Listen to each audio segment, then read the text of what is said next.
الحمدللہ وکفا والصلاة والسلام علی عبادہ الذین اصطفیٰ خصوصاً علی افضلہم وخاتم النبیین محمد الامین وعلی آلہ وصحبہ اجمعین اما بعد فاعوذ باللہ من الشیطان الرجیم بسم اللہ الرحمن الرحیم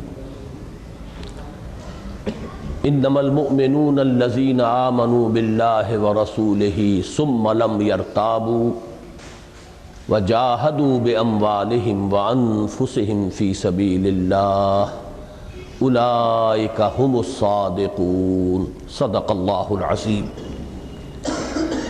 رب اشرح لی صدری ویسر لی امری واحلل عقدۃ من لسانی یفقہوا قولی اللہم ربنا الہمنا رشدنا واعذنا من شرور انفسنا اللہم ارنا الحق حقا وارزقنا اتباعہ وارنا الباطل باطلا وارزقنا اجتنابہ آمین یا رب العالمین۔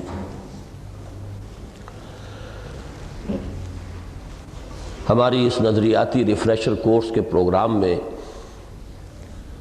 سب سے پہلے آپ حضرات نے بڑی تفصیل کے ساتھ مطالعہ کیا ہے میری اس تحریر کا جو مئی 1967 میں سپرد قلم ہوئی تھی اور جون کے میثاق میں 1967 میں پہلی مرتبہ شائع ہوئی تھی۔ آپ نے خود محسوس کیا ہوگا کہ میرا جو بھی ذہن ہے، جو بھی فکر بنا ہے، جو بھی سوچ ہے، وہ بڑی جامعیت کے ساتھ اس تحریر میں آ گئی ہے۔ میں نے بھی ابھی جب یہ لیکچرز دیے ہیں دوبارہ 22.5 برس بعد، تو میں نے بھی یہ محسوس کیا کہ الحمدللہ کہ میری سوچ اور میرا فکر جو بھی کچھ ہے وہ اس وقت پختہ ہو چکا تھا۔ یہ ضرور ہے کہ اس کے خاکے میں بعض جگہوں پر رنگ اور گہرا ہوا ہے، بعض چیزیں مزید تفصیل کے ساتھ میرے سامنے واضح ہو کر آئی ہیں، لیکن یہ کہ جیسے آم کی گٹھلی میں پورا آم کا درخت پوٹینشلی بالقوہ موجود ہوتا ہے، اسی طرح اس مختصر تحریر میں میری وہ پوری سوچ مضمر ہے کہ جس کے نتیجے میں اس تحریر کے لکھے جانے کے تقریباً 5.5 سال بعد مرکزی انجمن خدام القرآن قائم ہوئی۔ پھر کچھ عرصے کے بعد اس قرآن اکیڈمی کا سنگ بنیاد رکھا گیا۔ پھر یہ کہ اسی زمانے میں تقریباً تنظیم اسلامی کی تاسیس ہوئی، اس لیے کہ سن 76 میں اس قرآن اکیڈمی کا سنگ بنیاد رکھا گیا تھا اور سن 75 میں تنظیم اسلامی کی تاسیس ہوئی۔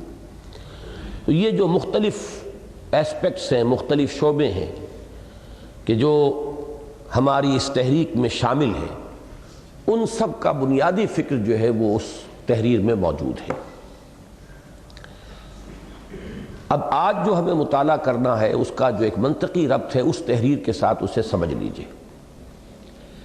پہلی بات تو یہ ہے کہ اسلام کی نشأت ثانیہ میں ہم نے اس وقت جو دنیا کی کیفیت ہے تہذیب اور تمدن اور فکر کے اعتبار سے، اس سے اپنی گفتگو شروع کی، اور ساتھ ہی ہم نے جائزہ لیا کہ عالم اسلام میں کون کون سی قوتیں اور تحریکیں اس وقت برسر کار ہیں، ان کی کیا کیا کنٹریبیوشنز ہیں جو مثبت ہیں، پازیٹیو ہیں، کہاں کہاں کمی ہے، اور ہم نے جو کام اپنے لیے تجویز کیا ہے جس کے لیے کہ یہ اجتماعیت تشکیل دی ہے، اس کا صغرا کبرا کیا ہے، اس کے ہدف کیا ہیں، اس کے بنیادی اقدامات کیا ہیں۔ آج ہمیں ذرا ایک دوسری ڈائمنشن میں اپنے مطالعے کا آغاز کرنا ہے، اور وہ ایک زمانی ہے۔ پر منظر کیا ہے؟ امت مسلمہ کی تاریخ 1400 رہی ہوئی، پھر یہ ہے کہ یہ پہلی امت نہیں تھی، جیسے کہ ایک حدیث میں آتا ہے کہ حضور نے فرمایا انا آخر المرسلین وانتم آخر الامم، میں رسولوں میں سب سے آخری رسول ہوں اور تم آخری امت ہو۔ تو تاریخ جو اسلام کی ہے در حقیقت وہ صرف حضور صلی اللہ علیہ وسلم کی ذات مبارک سے شروع نہیں ہوتی، بلکہ اس کا آغاز تو حضرت آدم سے ہے۔ اگرچہ حضرت آدم سے لے کر حضرت موسیٰ علیہ السلام تک کی تاریخ کو زیادہ تفصیلات کے ساتھ محفوظ نہیں ہے، ایک امت کی حیثیت سے پہلی مرتبہ بنی اسرائیل جو ہیں وہ اس دنیا کی سٹیج پر نمودار ہوئے۔ گویا کہ جہاں تک ہمیں معلوم ہے، ہماری معلومات کی حد تک پہلی امت بنی اسرائیل اور دوسری اور آخری امت یہ امت محمد صلی اللہ علیہ وسلم۔ تو ہمیں ذرا تاریخ میں پیچھے کی طرف جا کر جائزہ لینا ہے، اس پوری تحریک کا پس منظر کیا ہے، یہ کن کن مراحل سے گزرتے ہوئے اب ہم کہاں پہنچے ہیں۔ تو یوں سمجھیے کہ ایک ڈائمنشن تھی اس وقت کی، مکانی ڈائمنشن کہہ لیجئے اسے، اس کا زیادہ تعلق اس وقت کی سپیس سے ہے۔ اس وقت دنیا میں کون سا فلسفہ، کون سی فکر، کون سی تہذیب کا غلبہ ہے، اس کا صغرا کبرا کیا ہے، اس کے عناصر کیا ہیں فکری، اور پھر یہ کہ اس کا رد عمل عالم اسلام میں کس کس طور سے ہو رہا ہے اور ہم کیا کر رہے ہیں۔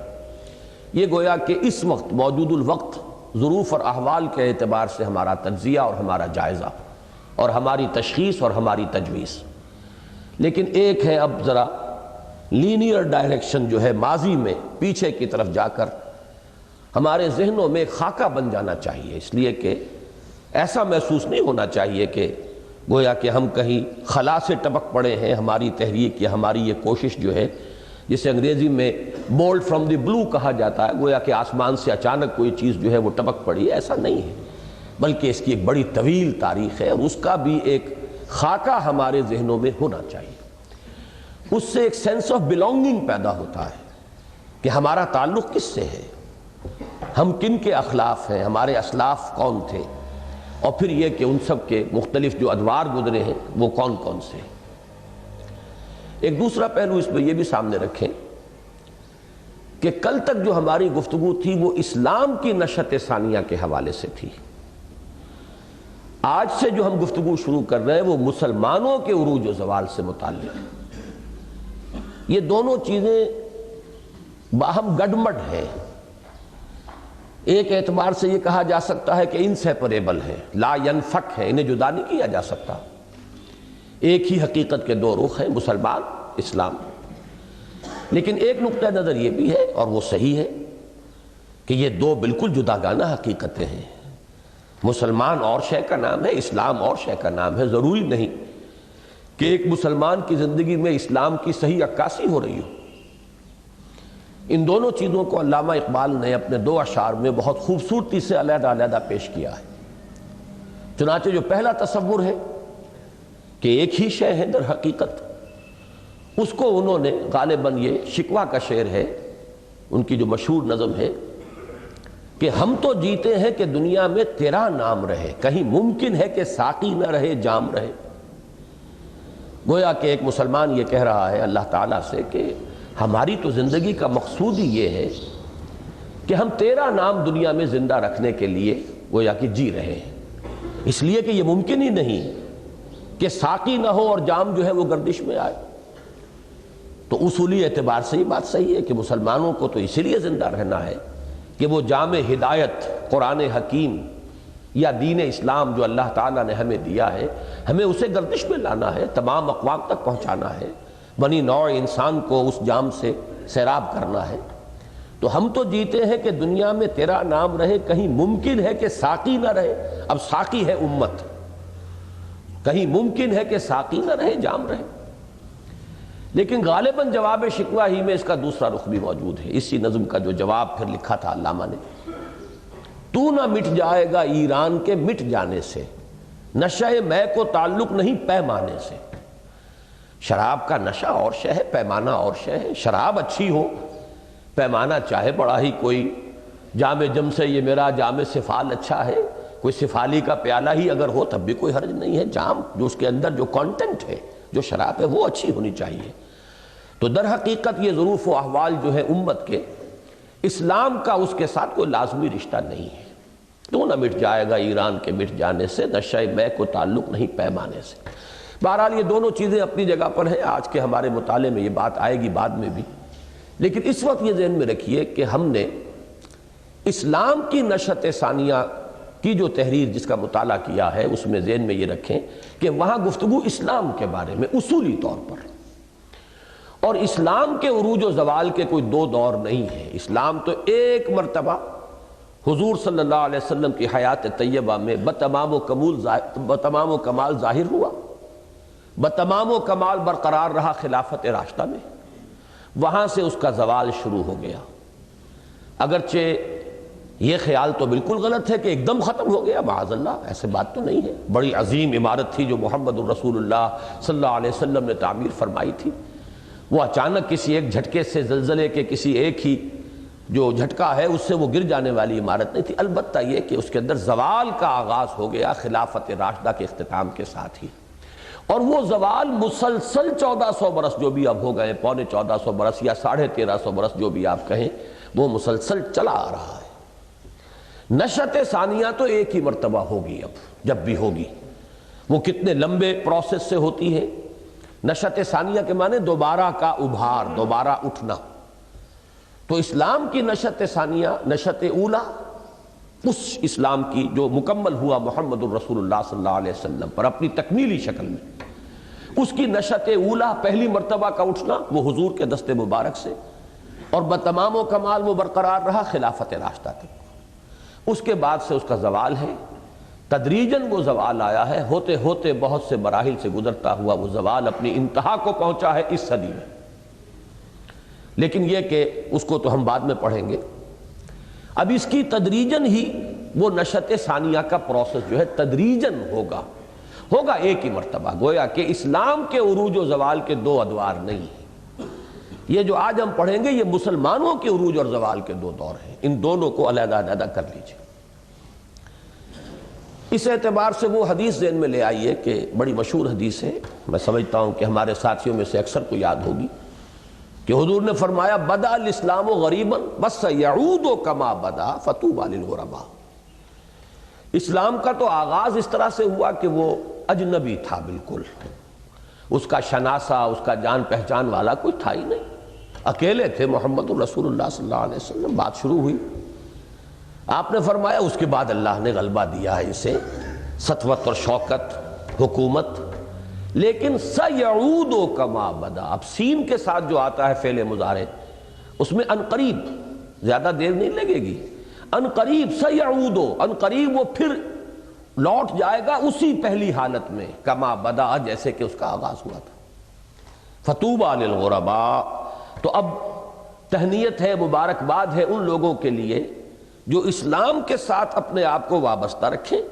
اسلام اجنبی ہو جائے تو وہ بھی اجنبی ہو جائیں، وہ بھی اپنے ماحول کے اندر اجنبی بن کر رہ جائیں، آؤٹ کاسٹ ہو جائیں، ان کے جان پہچان والے نہ رہیں، ان کی سی سوچ رکھنے والے نہ رہیں، انہیں اپنے ہم خیال لوگ نہ ملیں، ہم مقصد لوگ نہ ملیں، اس کے باوجود وہ اسلام کے دامن سے وابستہ رہیں، ان کے لیے تہنیت ہے، ان کے لیے مبارکباد ہے۔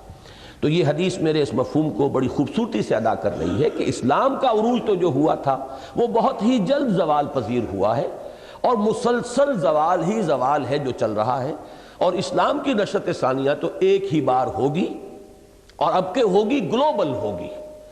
کس پروسیس سے ہو کر ہوتی ہے یہ ابھی آج کے ہمارے مطالعے میں انشاءاللہ وہ بات آئے گی، لیکن یہ کہ جب ہوگی تو گلوبل ہوگی پوری دنیا میں۔ جیسے موجودہ تہذیب گلوبل ہے، پوری اس کرۂ ارضی کے اوپر اس کا احاطہ ہے اور اس کا استیلاء ہے، اسی طرح اب اسلامی تہذیب آئے گی، اسلام کا غلبہ آئے گا تو وہ بھی گلوبل ہوگا، عالمی ہوگا۔ لیکن یہ کہ مسلمانوں کا معاملہ ذرا مختلف ہے، ان میں عروج و زوال کے دو دور آئے۔ یہ دوسری بات ہے جس کو ذہن میں رکھنا چاہیے کہ ہمارے مطالعے میں کل اور آج کے بارے میں جو فرق آ رہا ہے۔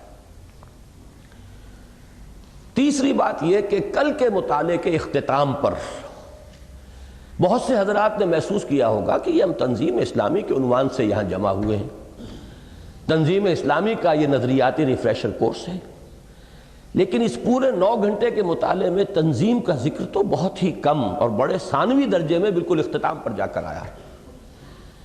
تو آج در حقیقت اس وقت جو ہم بات شروع کر رہے ہیں وہاں سے گویا کہ اس کا کانورس جو ہے، اس کا عکس شروع ہو رہا ہے، اور اس کے لیے تمہیداً میں یہ عرض کر دوں کہ یہ دونوں کام جو ہیں در حقیقت پیرلل ہیں، ان کے رشتے جڑے ہوئے ہیں آپس میں، وہ رشتہ یہ ہے کہ اسلام کی نشأت ثانیہ کو آپ نے پڑھا تو معلوم ہوا کہ اس کام کے لیے بھی اگرچہ شرط لازم ہے وہ ایک علمی انقلاب، لیکن اس کے لیے لازم ہے عمومی دعوت و تبلیغ کا ایک ادارہ۔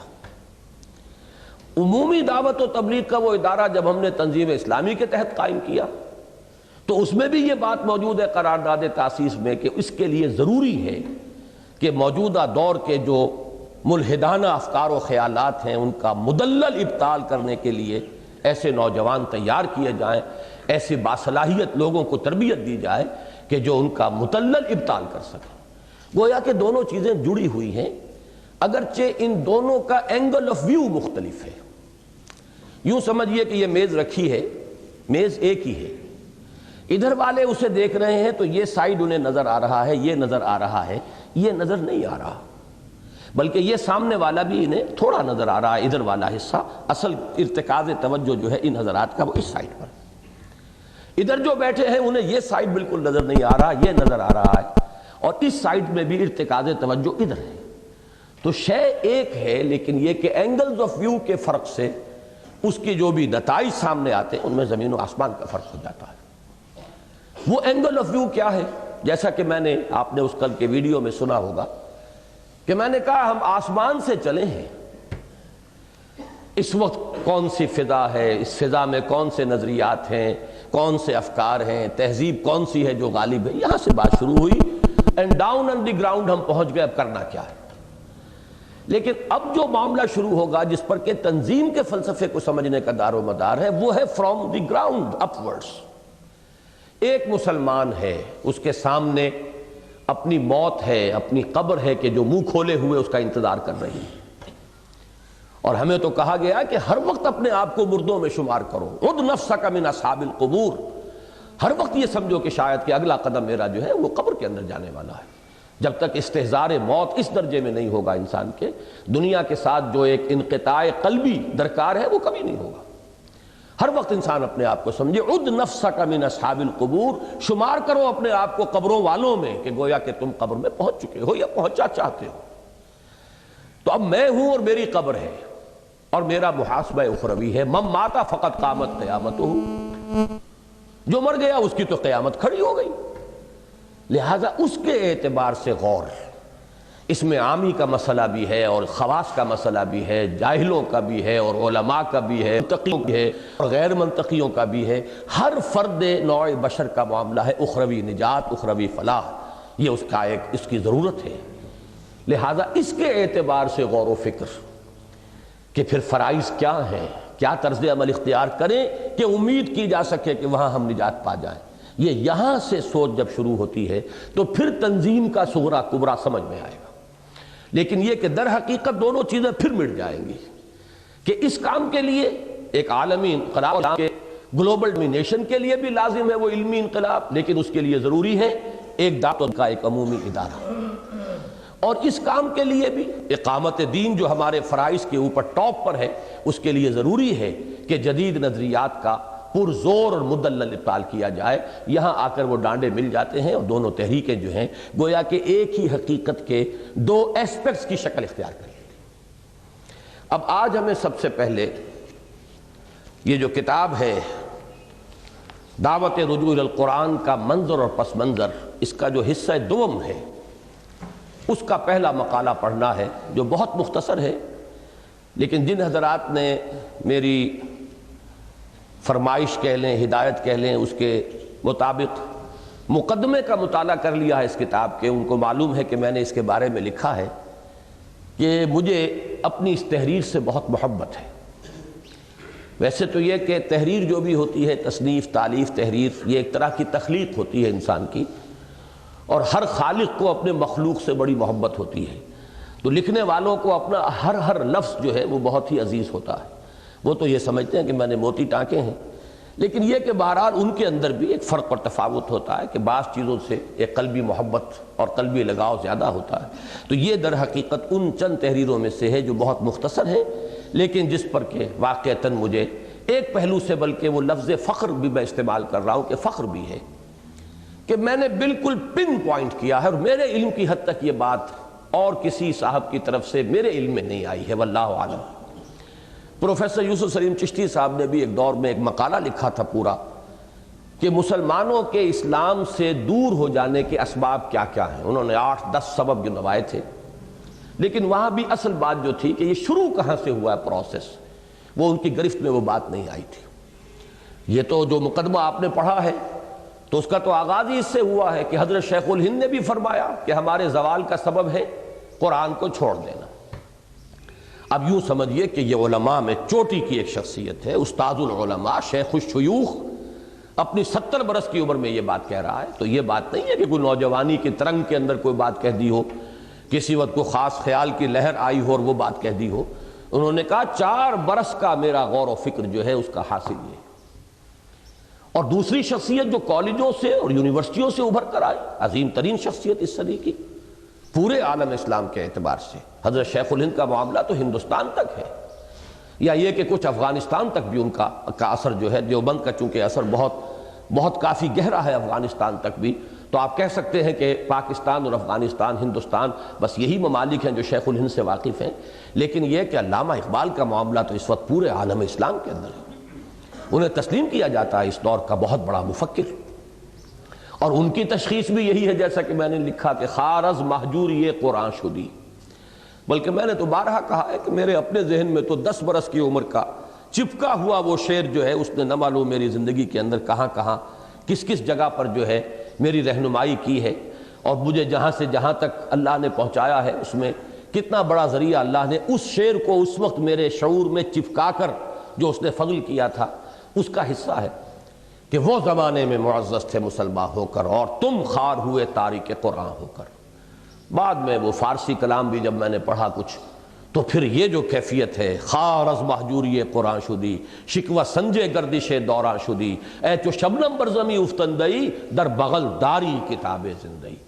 تو یہ دونوں عظیم اعاظم رجال جنہیں میں نے کہا ہے مقدمے میں، ان کا متفق ہو جانا ایک تجویز ایک تشخیص پر، یہ ایک بہت بڑی بات ہے.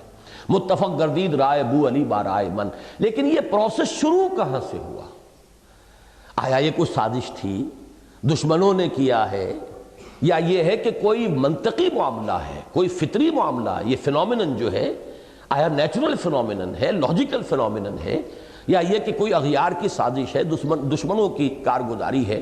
میں یہ سمجھتا ہوں کہ اس کے سٹارٹنگ پوائنٹ کو اس چھوٹے سے مضمون میں جس طرح میں نے معین کیا ہے، میرا خیال ہے، گمان ہے، خواہش سے میری یعنی اپنے بارے میں عجب پر آپ محمول کریں، میرا گمان یہ ہے کہ یہ بات شاید اس سے پہلے کسی نے نہ کہی ہو. اللہ تعالیٰ کی طرف سے بعض چیزوں پر خصوصی انشراح اللہ تعالیٰ اپنے بعض بندوں کو عطا کرتا ہے اور تبھی کوئی بات آگے بڑھتی ہے. تو وہ بات، 2 چیزیں جو ہیں اس میں اچھی طرح سمجھ لیجئے کہ اس مضمون میں 6 صفحوں میں 2 مضامین آئے ہیں. پہلا یہ کہ بدء الاسلام، اس کا عنوان جو ہے وہ کیا ہے؟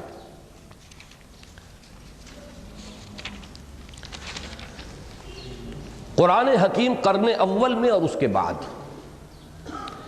بدء الاسلام میں اسلام کی 2 عظیم ترین حقیقتیں قرآن حکیم اور جہاد فی سبیل اللہ.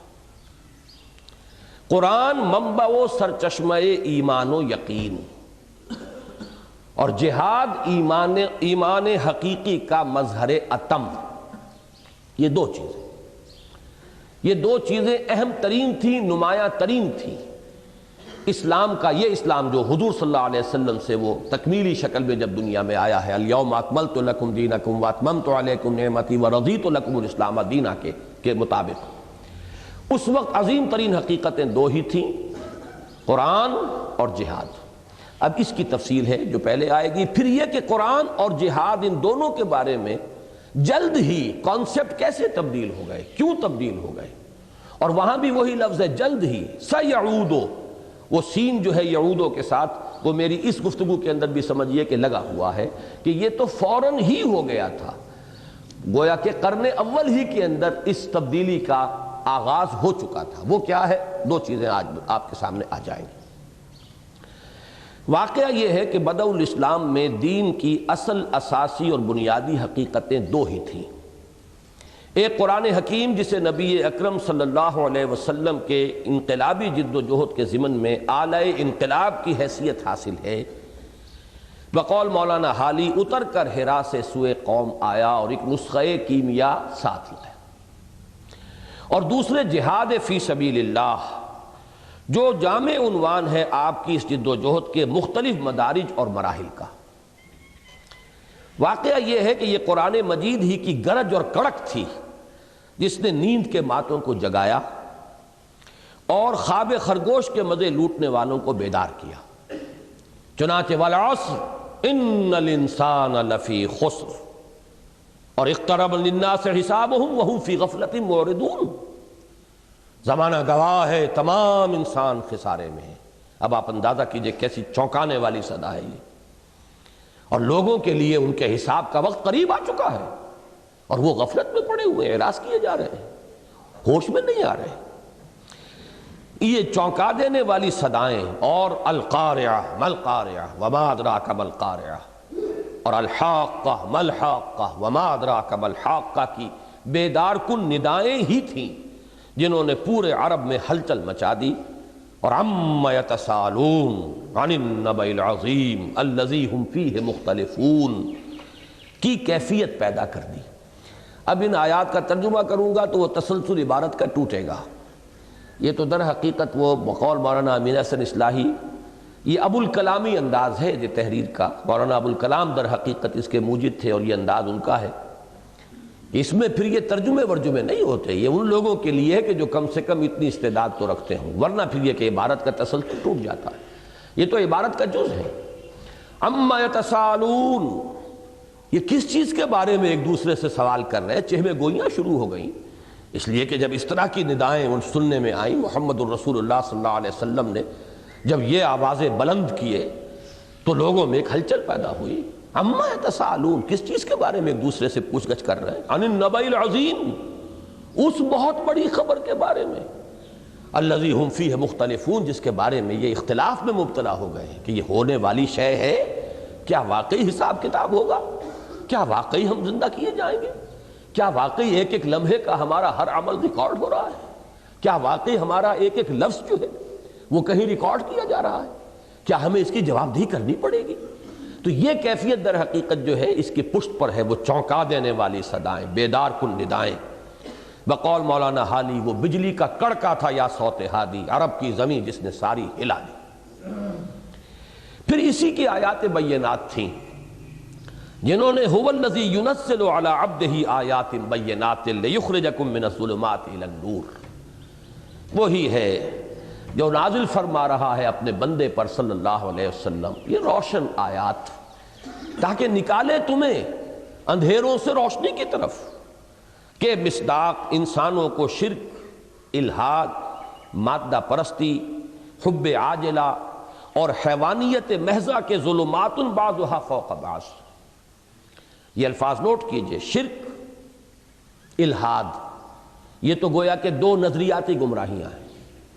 ایک تو یہ کہ ایک اللہ کو مان کر اور اللہ بھی اور الہ بھی اور آلہہ بھی شامل کر دیے گئے۔ ایک الحاد ہے کہ انکار مطلق، جو موجودہ تہذیب کا گویا کہ خلاصہ سمجھ لیجئے۔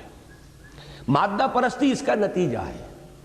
پھر تو ظاہر بات ہے کہ جو چیز مادی ہے، حقیقی ہے، واقعی ہے، پھر اسی کی پرستش ہوگی، اسی کے پیچھے لوگ لگیں گے، بھاگ دوڑ اسی کے لیے ہوگی۔ حب عاجلہ، یہ بھی وہ اسی کی اس دنیا کی محبت، فوری طور پر جو نکلنے والے نتائج ہیں ہماری جد و جہد کے، ان پر توجہ کا ارتکاز، اور حیوانیت محضہ، جب روح کا انکار ہوا تو انسان صرف حیوان رہ گیا، اور ہیومن جو اس کی پرسنالٹی ہے اس میں اصل فیصلہ کن عمل دخل اس کے اینیمل انسٹنکٹس کو ہو گیا۔ یہ حیوانیت محضہ ہے کہ انسان صرف حیوان بن کر رہ گیا۔ وَلَا تَكُونُوا كَالَّذِينَ نَسُوا اللَّهَ فَأَنسَاهُمْ أَنفُسَهُمْ أُولَٰئِكَ هُمُ الْفَاسِقُونَ۔ یہ ہے ظلمات بعضها فوق بعض، تاریکیوں پر تاریکیاں، تہ بر تہ تاریکیاں۔ سب سے نیچی بنیادی تاریکی یا شرک یا الحاد، اس کے اوپر حب عاجلہ اور مادہ پرستی، نتیجہ انسان محض حیوان بن کر رہ گیا۔ یہ ہے ظلمات بعضها فوق بعض۔ ایسے مہیب اور ہولناک اندھیروں سے نکال کر ان آیات بینات نے انسان کو ایمان اور یقین کی روشنی سے بہرہ فرمایا۔ چنانچہ وہ ایک طرف عرفان الہی اور محبت خداوندی سے سرشار، یعنی مست بادہ الست ہو گئے۔ الست بربکم قالوا بلا، مست بادہ الست، یہ ہمارے ہاں ادبی طور پر یہ ایک اصطلاح استعمال ہوتی ہے کہ جن کو اپنا وہ عہد یاد ہو یا یاد کر لیں، یاد دلا دیا جائے، یاد آ جائے، پھر وہ اسی کے اندر مست ہو جائیں، پھر ان کی پوری زندگی در حقیقت قالو بلا اس کی عملی تفسیر بن جائے۔ اور دوسری طرف دنیا و ما فیہا ان کے نگاہوں میں مچھر کے پر سے بھی حقیر تر ہو گئے۔ یہ حدیث ہم پڑھ چکے ہیں اسلام کے نشأت ثانیہ میں بھی، کہ حضور نے فرمایا کہ دنیا و ما فیہا کی وقت اللہ کی نگاہ میں اگر ایک مچھر کے پر کے برابر بھی ہوتی تو کسی کافر کو وہ یہاں سے ایک گھونٹ پانی کا بھی نہ دیتا۔ یہ مضمون ایک اور پیرائے میں سورہ زخرف میں آیا ہے کہ ہم تو ان کافروں کو اس دنیا کے اندر ہم تو سونے کے محل بنا دیتے، اور اب بنائی دی ہے اللہ نے۔ اب آپ امریکہ میں جا کر دیکھیے تو سونے سے زیادہ قیمتی شے جو ہے ان کی تعمیر ان پر ہو رہی ہے۔ ابو ظبی میں جا کر دیکھیے تو وہ نقشے نظر آ جائیں گے، ان کے لیے چارپائیاں بھی اور کواڑ بھی اور چوکھٹیں بھی سب سونے کی بنا دیتے۔ ہماری نگاہ میں تو کوئی وقت اس کی نہیں ہے۔ یہ سب کچھ ہم نے انہیں دے دیا تو اس لیے دے دیا کہ ہماری نگاہ میں کوئی وقت نہیں۔ مچھر کے پر کے برابر بھی وقت ہوتی تو کسی کافر کو ایک گھونٹ پانی بھی اللہ تعالیٰ نہ دیتا۔ تو جب تک یہ باطنی کیفیت نہ ہو در حقیقت گویا کہ ابھی وہ حال نہیں بنا ہے ایمان کا حال بن جانا۔ کل جہاں ہم اس اپنے نشأت ثانیہ کے دوسرے حصے میں جہاں پہنچے تھے وہاں سے اب ہمارا آغاز ہو رہا ہے، اور وہ کلیتاً طالب عقبہ بن گئے۔ اب وہ طالب دنیا کے نہ رہے، دنیا کی بجائے آخرت کے عقبہ کی۔ مزید برآں وہی تھا، وہی سے مراد قرآن حکیم جو موعظۃ من ربکم بھی بن کر آیا اور شفاء لما فی الصدور بھی۔ یہ سورہ یونس کی آیات جو ہیں، اس آیت میں یہ لفظ آیا ہے یا ایھا الناس قد جاءتکم موعظۃ من ربکم وشفاء لما فی الصدور۔ چنانچہ اسی کے ذریعے لوگوں کا تزکیہ نفس بھی ہوا اور تصفیہ قلب و تجلیہ روح بھی۔ یہ ذرا 3 الفاظ ثقیل آئے ہیں لیکن نوٹ کر لیجئے۔ تزکیہ نفس تو عام طور پہ معلوم ہے، تزکیے کے معنی صاف کرنا، رکاوٹوں کو دور کر دینا۔ جب کوئی مالی اپنے باغیچے میں داخل ہوتا ہے تو کچھ پودے اس نے خود لگائے ہیں، چاہتا ہے کہ پروان چڑھیں، کچھ جھاڑ جھکاڑ اگ آئی ہے آپ سے آپ خود رو، اس کو وہ کاٹ کر کھود کر پھینک دیتا ہے۔ یہ تزکیہ ہے تاکہ زمین میں جتنی قوت ہے نشو و نما کی وہ میرے پودے کو ملے۔ یہ خامخواہ کو طفیلی جو ہے اس کے اندر حصہ بٹا رہے ہیں، تو یہ ہے تزکیہ۔ تو انسان کے نفس کا تزکیہ تاکہ اللہ تعالیٰ چاہتا ہے کہ یہ انسان جس رخ پر ترقی کرے اس پر ترقی کرے اور وہ رکاوٹیں جو ہیں وہ اس سے دور کر دی جائیں۔ تصفیہ قلب صفا سے بنا ہے، دل کو صاف کرنا۔ اس لیے کہ قرآن مجید میں حدیث میں یہ لفظ آیا ہے کلا بل ران علی قلوبہم ما کانوا یکسبون۔ دلوں کے اوپر زنگ آ جاتا ہے، دلوں پر غبار آ جاتا ہے، دلوں پر پردے پڑ جاتے ہیں۔ جیسے کہ ایک حدیث میں آیا، وہ حدیث بھی جو قرآن مجید کہ حقوق والا کتابچہ اس میں موجود ہے، کہ حضور نے فرمایا کہ ان هذه القلوب لتصدع كما يصدع الحديد اذا اصابه الماء۔ اس دل کے اوپر بھی زنگ آ جاتا ہے جیسے کہ لوہے پر زنگ آتا ہے جب اس پر پانی پڑتا ہے، تو اب اس کی صفائی کی ضرورت ہے۔ تو تصفیہ قلب اور تجلیہ روح، تجلیہ تجلی، اس کے اندر تنویر ہو، روشنی ہو، جلا بخشی جائے اسے، اس کے اندر نور پیدا ہو جائے۔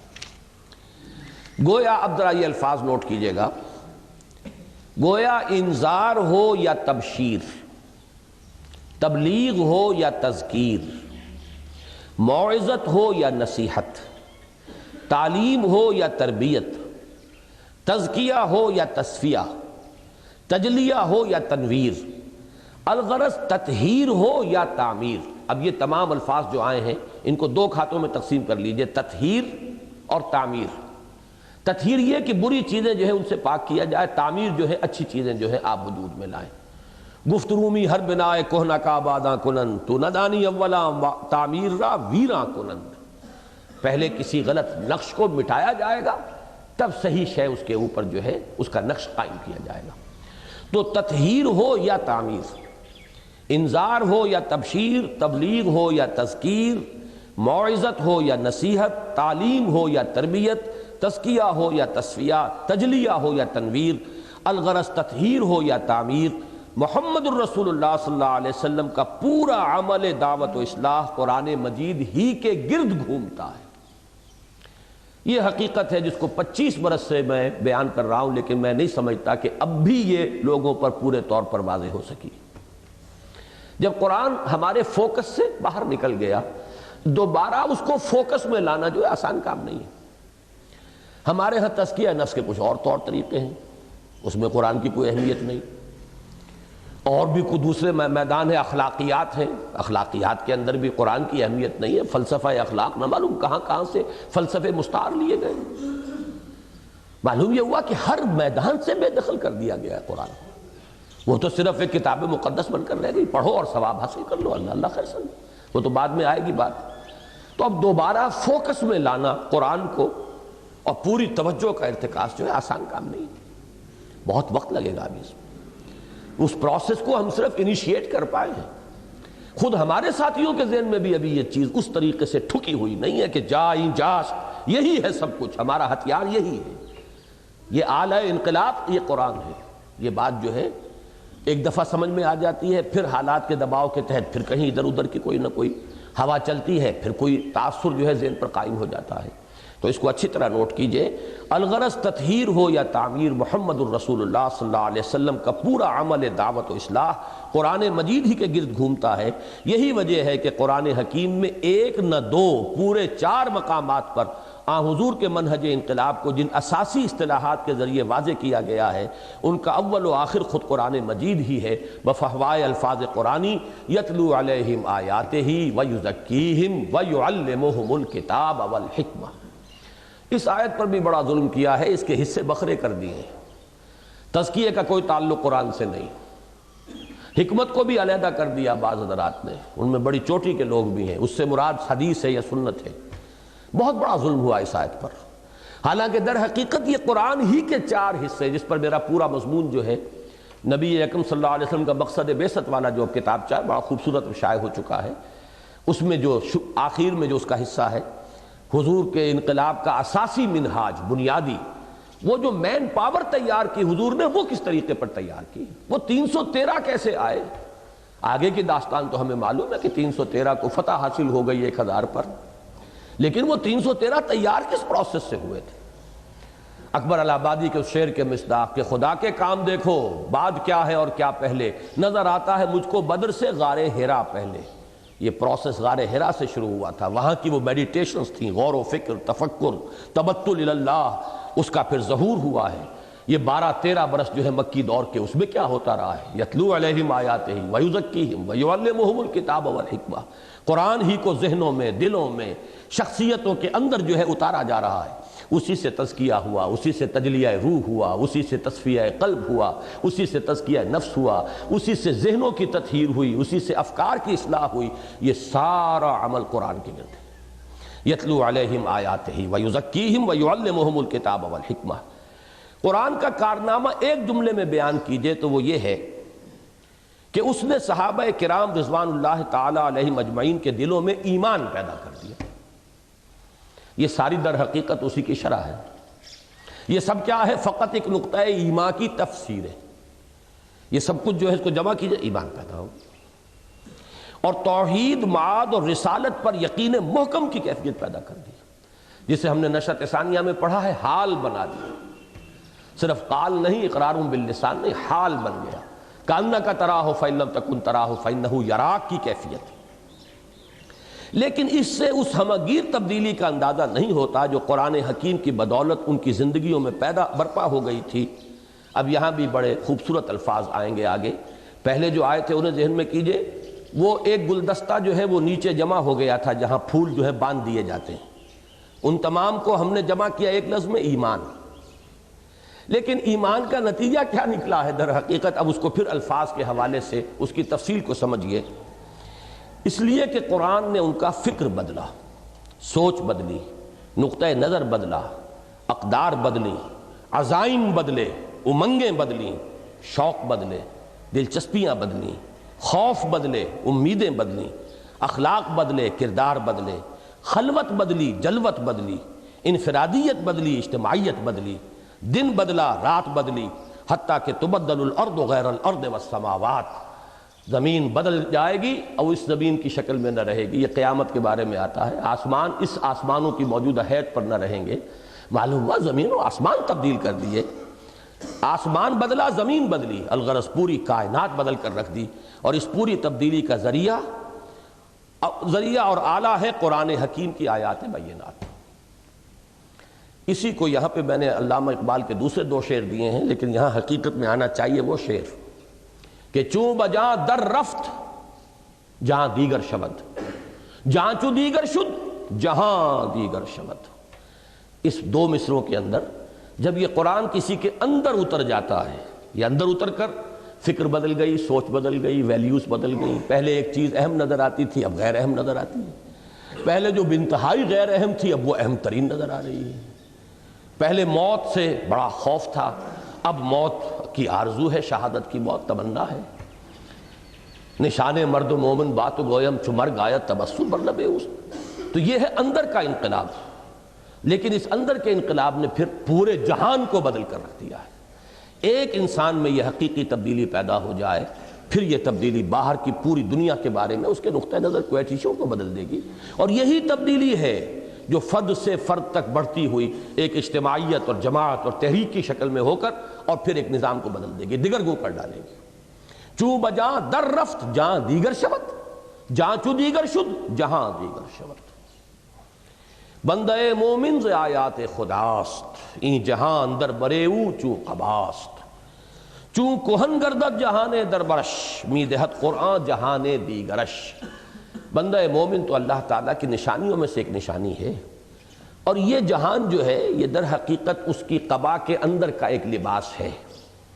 جب وہ اندر کا لباس پرانا ہو جاتا ہے، بوسیدہ ہوتا ہے، قرآن اسے ایک اور نیا لباس عطا کر دیتا ہے، ہر دور میں ایک نئی کیفیت کے ساتھ، نئی شان کے ساتھ۔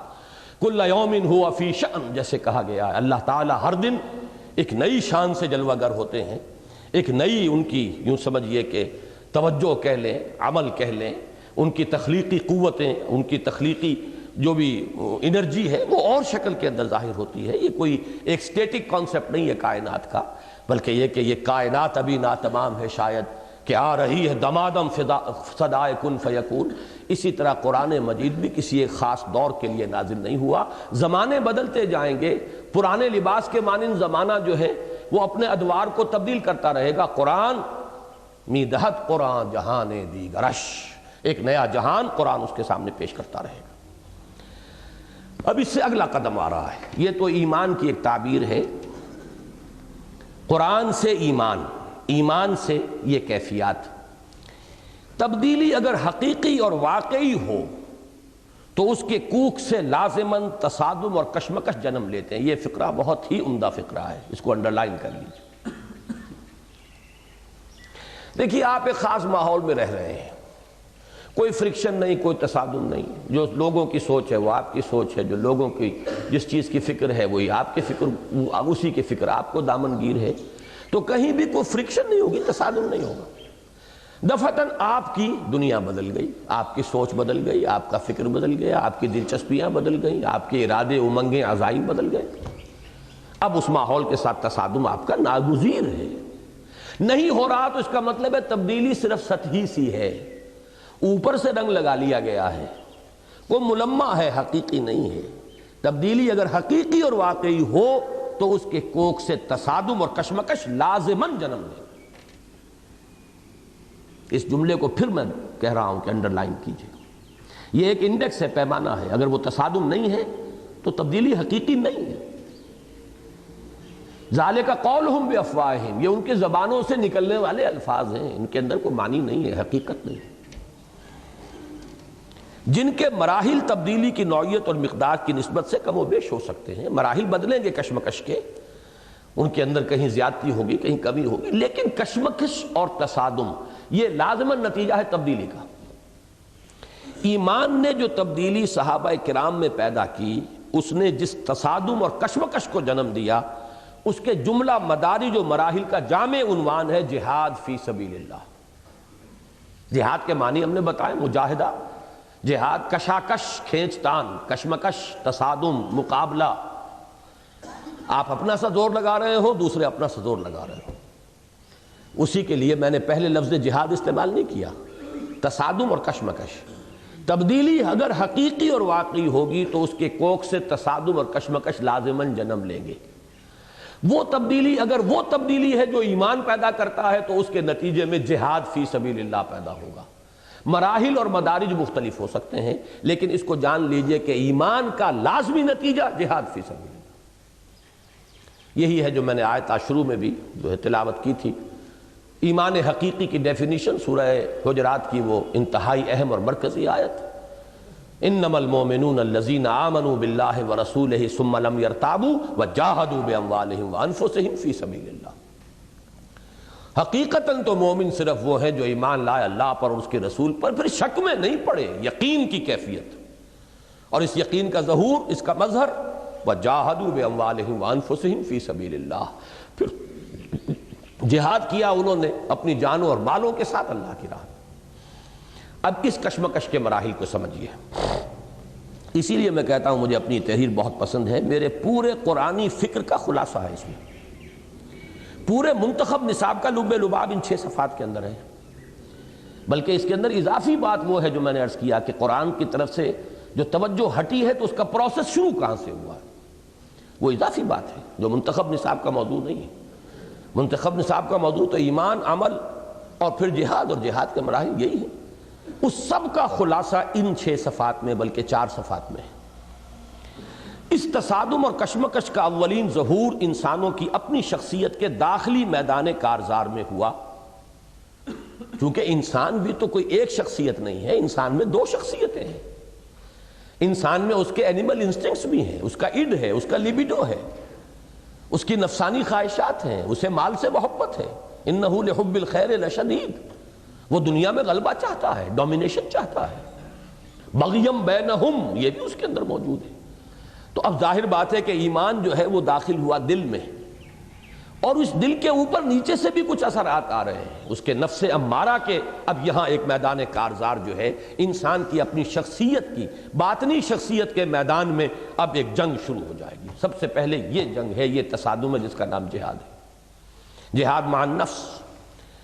جو حضور سے پوچھا گیا ای الجہاد افضل یا رسول اللہ، آپ نے فرمایا ان تجاہد نفسک فی طاعت اللہ، سب سے افضل جہاد کون سا ہے اللہ کے رسول؟ فرمایا یہ کہ تم اپنے نفس کے ساتھ جہاد کرو، اسے اللہ کا مطیع بناؤ۔ نفس ما ہم کم ترس فرعون نیست لیکن اراعون ایراعون نیست، میرا نفس بھی فرعون سے کم نہیں۔ بڑا پیارا شعر ہے مولانا روم کا، میرے بہت سے دروس میں آپ نے سنا ہوگا۔ جیسے فرعون نے کہا تھا کہ الیس لی ملک مصر، یہ مصر کی حکومت میری ہے، میرا حکم چلے گا، ایسے میرا نفس کہتا ہے یہ وجود میرا ہے، اس پر میری مرضی چلے گی۔ نفس ما ہم کم ترس فرعون نیست۔ یہی وجہ ہے کہ مجاہدہ مع النفس کو افضل الجہاد قرار دیا گیا۔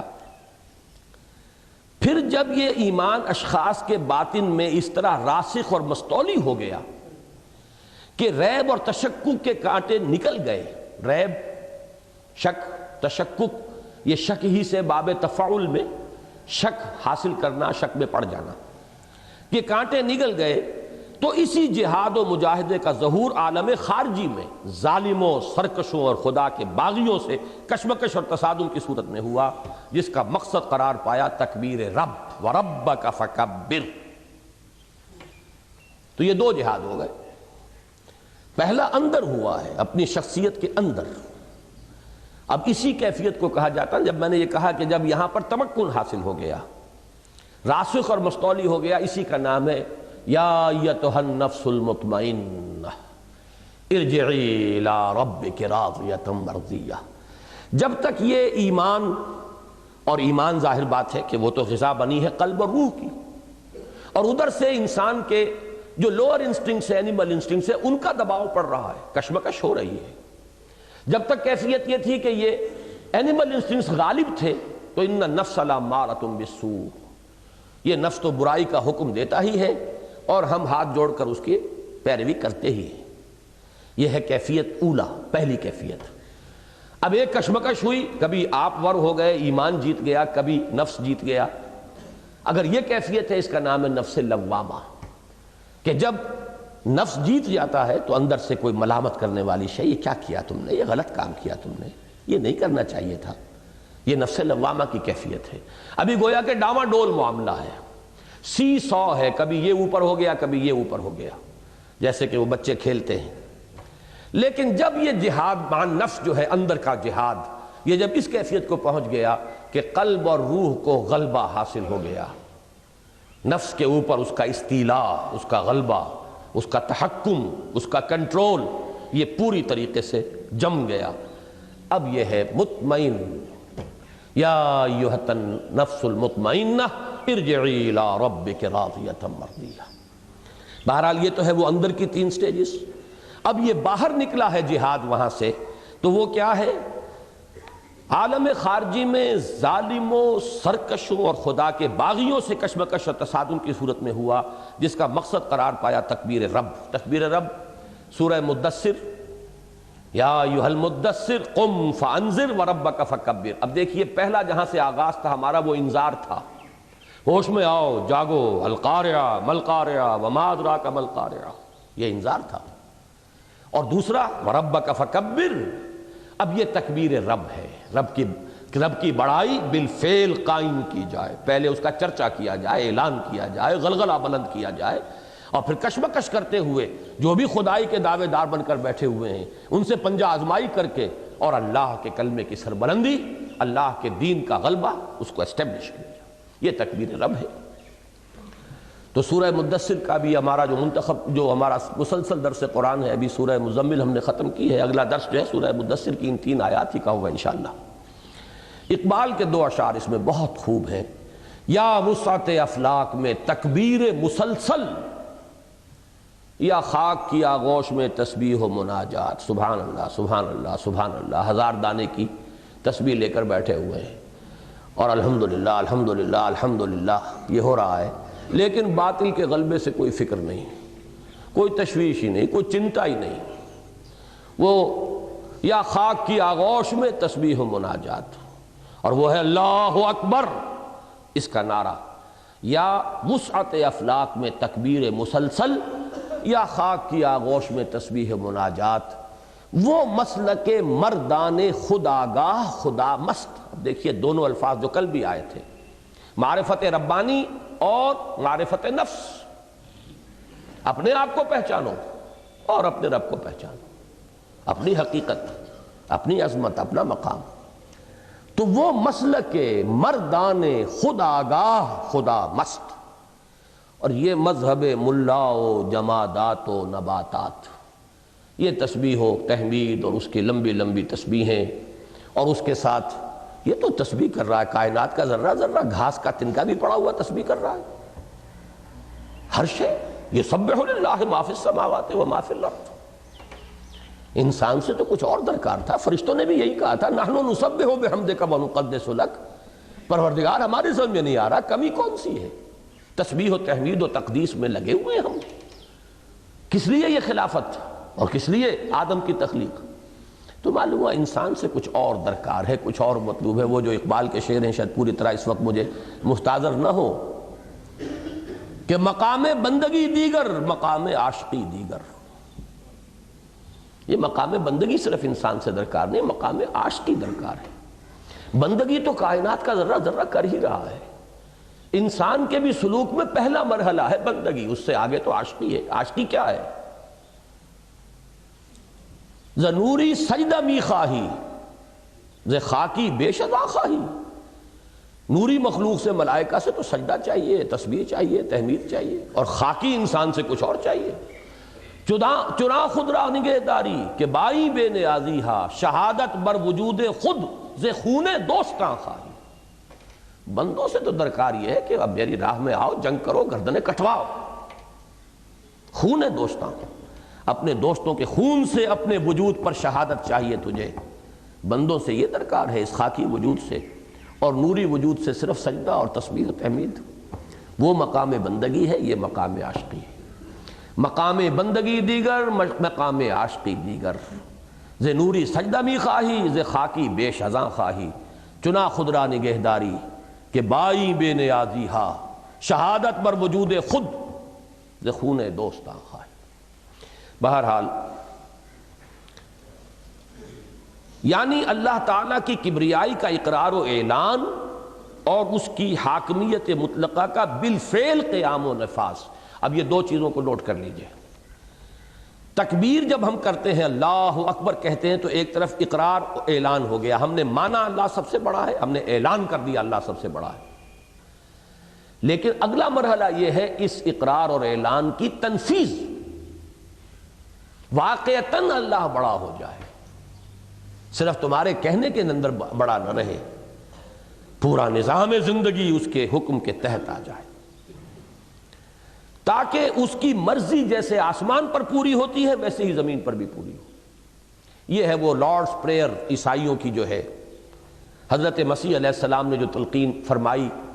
اب بہرحال یہ جیسا کچھ بھی ہمارے پاس ہے، یہی بائبل ہی ہمارے پاس ذریعہ ہے، اس میں کوئی کمی بیشی ہے، لیکن بہرحال مشکات نبوت کے انوار سے خالی نہیں ہے، بہت سی چیزیں تو صحیح ہیں۔ اسی میں یہ ہے لارڈس پریئر میں، دائی کنگڈم کم، اے رب تیری حکومت آئے، thy will be done on earth as it is in heaven, تیری مرضی زمین پر بھی اسی طرح پوری ہو جیسی آسمانوں میں پوری ہو رہی ہے۔ سورج تیرے حکم کے مطابق چل رہا ہے، چاند تیرے حکم کے مطابق چل رہا ہے، ہوائیں تیرے حکم کے مطابق چل رہی ہیں۔ یہ فساد ہے جو زمین میں ہوا ہے، ظہر الفساد فی البر والبحر، زمین کے بحر و بر کے اندر فساد ونما ہو گیا ہے، بغاوت ہے اللہ کے خلاف۔ اس بغاوت کو فروغ کر کے وَيَكُونَ الدِّينُ كُلُّهُ لِلَّهِ، دین کل کا کل پھر اللہ ہی کے لیے ہو جائے، اس کے لیے جہاد یہ اس کی آخری منزل ہے، اور اس کی آخری منزل ہے قتال فی سبیل اللہ، جس کا منتہائے مقصود معین ہوا ان الفاظ میں وَقَاتِلُوهُمْ حَتَّى لَا تَكُونَ فِتْنَةٌ وَيَكُونَ الدِّينُ كُلُّهُ لِلَّهِ، اور جنگ کرتے رہو ان سے یہاں تک کہ فتنہ بالکل فروغ ہو جائے اور اطاعت کلیتاً اللہ ہی کی ہونے لگے۔ ایمان و یقین اور جہاد و قتال کا یہی وہ لزوم باہمی ہے، آپس میں لزوم، لازمہ کہتے ہیں چپک گیا، لازم وہ شے جو چپکی ہوئی ہو، علیحدہ نہ کی جا سکے، جزو لازم۔ اسی طریقے سے یہ لزوم باہمی، دو چیزیں انسیپریبل ہو جائیں، جڑی ہوئی ہو اس طرح کہ انہیں جدا نہ کیا جا سکے۔ ایمان و یقین اور جہاد و قتال کا یہی وہ لزوم باہمی ہے جس کو نہایت واضح اور واشگاف الفاظ میں بیان کیا گیا قرآن حکیم کی اس آیہ مبارکہ میں، انما المؤمنون الذین آمنوا باللہ ورسولہ ثم لم یرتابوا وجاہدوا باموالہم وانفسہم فی سبیل اللہ اولئک ھم الصادقون۔ مومن تو بس وہی ہیں جو ایمان لائے اللہ پر اور اس کے رسول پر، پھر شک میں نہ پڑے اور جہاد کرتے رہے اللہ کی راہ میں اور کھپاتے رہے اس میں اپنے اموال اور اپنی جانیں، حقیقت میں یہی ہیں سچے، یعنی سچے اپنے دعوی ایمان میں۔ واضح رہے کہ اس آیہ مبارکہ کے اول و آخر حصر کا اسلوب بھی ہے، انما بھی کلمہ حصر ہے، اولئک ھم الصادقون میں ہم کی ضمیر جو لائی گئی ہے وہ بھی حصر کے لیے، مومن صرف یہی ہے۔ اور آیہ ما قبل میں اس سے پہلی جو آیت ہے قالت الاعراب آمنا قل لم تؤمنوا ولکن قولوا اسلمنا، آیہ ما قبل میں حقیقی ایمان اور قانونی اسلام کے مابین فرق و امتیاز کا مضمون بھی گویا مومن صادق کی جامع و مانع تعریف قرآن حکیم کی کسی ایک آیت میں مطلوب ہو تو وہ یہی آیت ہے۔ جامع اور مانع کا لفظ جسے کہتے ہیں اس کو سمجھ لیجئے، کسی شے کو آپ ڈیفائن کرنا چاہتے ہیں، ڈیفینیشن کسے کہتے ہیں؟ ایک شے بالکل معین ہو جائے، معین تبھی ہوگی جبکہ کوئی اشتباہ غیر سے نہ رہے، اس کے سوا جو ہے اس سے وہ علیحدہ ہو جائے اور اس کا کوئی جز اس سے باہر نہ رہے، تو اسے کہتے ہیں جامع و مانع تعریف۔ جامع ہے کہ اس شے کے تمام اجزاء اس کے اندر آ گئے، اس ڈیفینیشن کے اندر، آل ایمبریسنگ، آل انکلوڈنگ، اور مانع ہے کہ کسی اور شے کو اپنے اندر داخل نہ ہونے دے، کوئی اور شے جو ہے اس تعریف کے اندر آ نہ جائے، تو اسے کہیں گے جامع و مانع تعریف۔ تو جامع و مانع تعریف میرے نزدیک، میرے مطالعے کی حد تک اس ایمان کی، بندہ مومن کی، اس کے لیے اہم ترین مقام سورہ حجرات کی آیت نمبر 15 ہے۔ الغرض قرآن کے اصل حاصل ہیں ایمان اور یقین، اور ان کا لازمی نتیجہ ہے جہاد اور قتال۔ ان میں سے ایمان و یقیناً اصلاً ایک معنوی حقیقت اور داخلی کیفیت کا نام ہے۔ اب اگر یہ ہمارے مزاج کے خلاف نہ ہوتا تو میں ذرا یہاں ایک انسان کا ڈھانچہ سا بنا کر، پھر دل تو اس کے اندر ہے نا، چھپا ہوا ہے، ایک ہاتھ میں قرآن، ایک ہاتھ میں تلوار، قرآن سے وہ کرنٹ فلو کر رہا ہے دل کی طرف، ایمان، یقین، جذبہ، جوش، جہاد، اور یہ کرنٹ ہے جو دوسرے ہاتھ کو، تلوار کو طاقت فراہم کر رہا ہے۔ تو گویا کہ تین ہوئی بنیادی حقیقتیں: قرآن، ایمان، جہاد۔ اس میں سے ایمان ایک داخلی کیفیت ہے، وہ ایک انسان کی باطنی کیفیت ہے، وہ نظر نہیں آتی۔ لہذا عالم ظاہر میں بندہ مومن کی شخصیت کا جو حیولہ سامنے آئے گا وہ کیا ہوگا؟ ایک ہاتھ میں قرآن، ایک ہاتھ میں تلوار۔ یہ ہے بندہ مومن کی شخصیت۔ چنانچہ عالم خارجی میں اسلام کی دو عظیم ترین اور نمایاں ترین حقیقتیں ہیں: قرآن اور جہاد۔ یہی وجہ ہے کہ یہ دونوں ایمان حقیقی کی مستقل علامتوں یعنی سمبلز کی حیثیت رکھتے ہیں، اور مرد مومن کی شخصیت کا جو حیولہ تخیل اور تصور میں ابھرتا ہے اس کے ایک ہاتھ میں قرآن اور دوسرے ہاتھ میں تلوار لازمی و لابدی ہے۔ اب یہاں سے دوسرا معاملہ شروع ہو رہا ہے۔ گویا کہ جو میں نے کہا تھا کہ میرے یہ منتخب نصاب یا قرآنی فکر کا خلاصہ یہ تو 3 یا 3.5 صفحوں میں آ گیا ہے۔ اب 2.5 صفحوں میں ایک تبدیلی کی طرف پیش قدمی ہے۔ یہ کیفیات سیعودو والی بات، اس کی طرف نقطہ آغاز کیا ہے؟ نبی اکرم صلی اللہ علیہ وسلم کی حیات طیبہ اور خلافت راشدہ کے دوران اسلام کی نشأت اولا، اب یہ لفظ نوٹ کیجئے، نشأت ثانیہ کا موضوع ہے وہ کتابچہ، یہ نشأت اولا کا ذکر ہو رہا ہے۔ نشأت اولا یا غلبہ دین حق کا دور اول، انجمن خدام القرآن کا جو ایک بلاک چھپتا ہے اس میں آپ نے دیکھا ہوگا، تاکہ غلبہ دین حق کے دور ثانی کے لیے میدان ہموار ہو سکے۔ غلبہ دین حق نہیں ہوا اس کے بعد کبھی، مسلمانوں کا غلبہ ہوا، مسلمانوں کی حکومتیں بنی، مسلمانوں کی تہذیب جو ہے اس کا ڈنکا بجا، مسلمانوں کو شان و شوکت و سطوت حاصل ہوئی۔ دین حق کا غلبہ نہیں ہوا اس کے بعد، وہ تو پہلے ہوا تھا یا اب ہوگا۔ کب ہوگا، کہاں سے ہوگا، یہ اللہ جانتا ہے، ہوگا لازماً، یہ دوسری بات ہے۔ تو بہرحال تو وہ نشأت اولا اور غلبہ غلبہ دین حق کا دور اول، اور اب نشأت ثانیہ اور غلبہ دین حق کا دور ثانی۔ نبی اکرم صلی اللہ علیہ وسلم کی حیات طیبہ اور خلافت راشدہ کے دوران اسلام کی نشأت اولا یا غلبہ دین حق کا دور اول بلا شائبہ ریب و شک نتیجہ تھا صحابہ کرام کے تعلق قرآن اور جذبہ جہاد کا۔ لیکن یہ بھی ایک ایسی تاریخی حقیقت ہے جس سے انکار ممکن نہیں کہ جیسے ہی اسلام نے ایک مملکت اور سلطنت کی صورت اختیار کی، ان دونوں کی حیثیت ثانوی ہو کر رہ گئی۔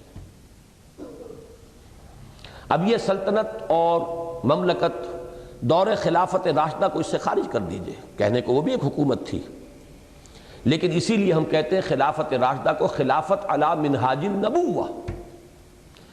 وہ کوئی قوم کی حکومت کسی کی نہیں تھی، وہ کوئی امپیریلزم نہیں تھا معاذ اللہ، وہ کسی قبیلے کی بالادستی نہیں تھی، وہ تو وہی دور سعادت جو ہے دور نبوت اسی کی کنٹینویشن ہے۔ لیکن جیسے ہی وہ ایک مملکت بنی، دور ملوکیت کا جیسے ہی آغاز ہوا، سلطنت اقوام غالب کی ہے ایک جادوگری، جب سے اس دور کا آغاز ہوا ہے، یہ دونوں پس منظر میں فیڈ کرتے چلے گئے۔ یہ آج آپ کو سمجھ میں آئے گا، ٹیلی ویژن پہ کبھی آپ دیکھتے ہو کوئی سین جو ہے وہ رفتہ رفتہ غائب ہوتا ہے، ایک دم نہیں، وہ فیڈ کرتے ہیں، اسے فیڈ کرتے کرتے ختم ہو جاتا ہے۔ یہ دونوں چیزیں جو اصل میں تھیں فور فرنٹ میں، یہ فیڈ اوے کرنا شروع کیا انہوں نے، یہ پیچھے کو ہٹتی ہوئی اور ان کی کیفیت ثانوی ہوتی چلی گئی۔ اور ایسا ہونا ایک حد تک منطقی اور فطری بھی تھا۔ یہ ہے وہ بات جو میں کہہ رہا ہوں کہ میرے علم کی حد تک اس نقطے پر شاید اس سے پہلے کسی شخص کی توجہ نہ ہوئی ہو۔ اس لیے اب یہاں پہ دلائل سمجھیے۔ ایک طرف تو کسی مملکت یا شہریت میں، مملکت یا سلطنت میں اولین اور اہم ترین مسئلہ شہریت کا ہوتا ہے، جو ایک خالص قانونی مسئلہ ہے۔ کون شہری ہے، سٹیزن ہے، کون نہیں ہے، اصل تو فیصلہ اس کا ہوگا۔ اور سٹیزن شپ کا فیصلہ جو ہے وہ ظاہر پر ہو سکتا ہے، باطن پہ تو ہو ہی نہیں سکتا۔ ایمان ہے کہ نہیں ہے اس سے بحث نہیں ہو سکتی، اسلام ہے کہ نہیں ہے اس سے بحث ہوگی۔ لہذا وہ ایمان بیک گراؤنڈ میں گیا، اسلام سامنے آیا، اس لیے کہ اسلام ہے جو بنیاد ہے اسلامی ریاست کی، شہریت اور اسلامی معاشرے کی رکنیت کی۔ کسی عورت مسلمان لڑکی سے کوئی شخص نکاح کرنا چاہتا ہے، طے کرنا پڑے گا مسلمان بھی ہے کہ نہیں، مومن ہے کہ نہیں، یہ تو اس کے دل میں جھانک کر دیکھنے کا کوئی امکان ہی نہیں۔ صرف وہ لیگل ریکوائرمنٹ پوری کرتا ہو کہ یہ مسلمان ہے، legally he should be a Muslim, he can marry. مسلمان والدین کی انہیریٹنس کے لیے، ان کی وراثت حاصل کرنے کے لیے کسی کا مسلمان ثابت ہونا ضروری ہے. مومن ہے نہیں ہے، متقی ہے نہیں ہے، یہ ساری باتیں ثانوی ہیں. مسلم ہے یا نہیں ہے اس پر بحث ہوگی ساری. تو جب یہ معاملہ اب ایک تحریک سمجھیے، جب تحریک سے آگے چل کر اس نے ایک مملکت اور سلطنت کی حیثیت اختیار کی، تو پہلی بات تو یہ کہ ایک طرف تو کسی مملکت یا سلطنت میں اولین و اہم ترین مسئلہ شہریت کا ہوتا ہے، جو ایک خالص قانونی مسئلہ ہے، جس میں تمام تر بحث انسان کے ظاہر سے ہوتی ہے، باطن سے کوئی سروکار ہی نہیں ہوتا. گویا بقول علامہ اقبال بندوں کو گنا کرتے ہیں، تولا نہیں کرتے. مزید برآں دوسری چیز، اس کا اصل موضوع نظم و نسق اور امن و امان کا ہوتا ہے، جس کے اعتبار سے بنیادی اہمیت قانون اور ضابطے کو حاصل ہوتی ہے، نہ کہ مکارم اخلاق یا مواعظ حسنہ کو. حکومت کے اعتبار سے تو نظم و نسق ہو، اس کے لیے قانون، چور کا ہاتھ کاٹا جائے، ڈاکے کی سزا دی جائے، زنا پہ رجم کیا جا رہا، اس کی حیثیت ہوگی نا. اب مواعظ حسنہ اور اخلاق، مکارم اخلاق، یہ تو پھر علماء کا کام ہے، صوفیاء کا کام ہے، وہی کرتے پھریں. گورنمنٹ کے لیول پر ان چیزوں سے بحث نہیں ہوتی. وہاں تو قانون، قاضی، مفتی، قضاء کا شعبہ، افتاء کا شعبہ، اس کی اہمیت ہوگی. حتیٰ کہ اس اعتبار سے قصاص عفو پر مقدم ہو جاتا ہے. یہ دونوں چیزیں ہمارے دین میں، قصاص بھی ہے، بدلہ بھی، عفو بھی ہے. لیکن عفو ایک باطنی ترفع کا ذریعہ بنتا ہے. آپ بدلہ لینے پر قادر ہو لیکن معاف کر دیں، آپ کی روحانی ترفع ہوگا آپ کو.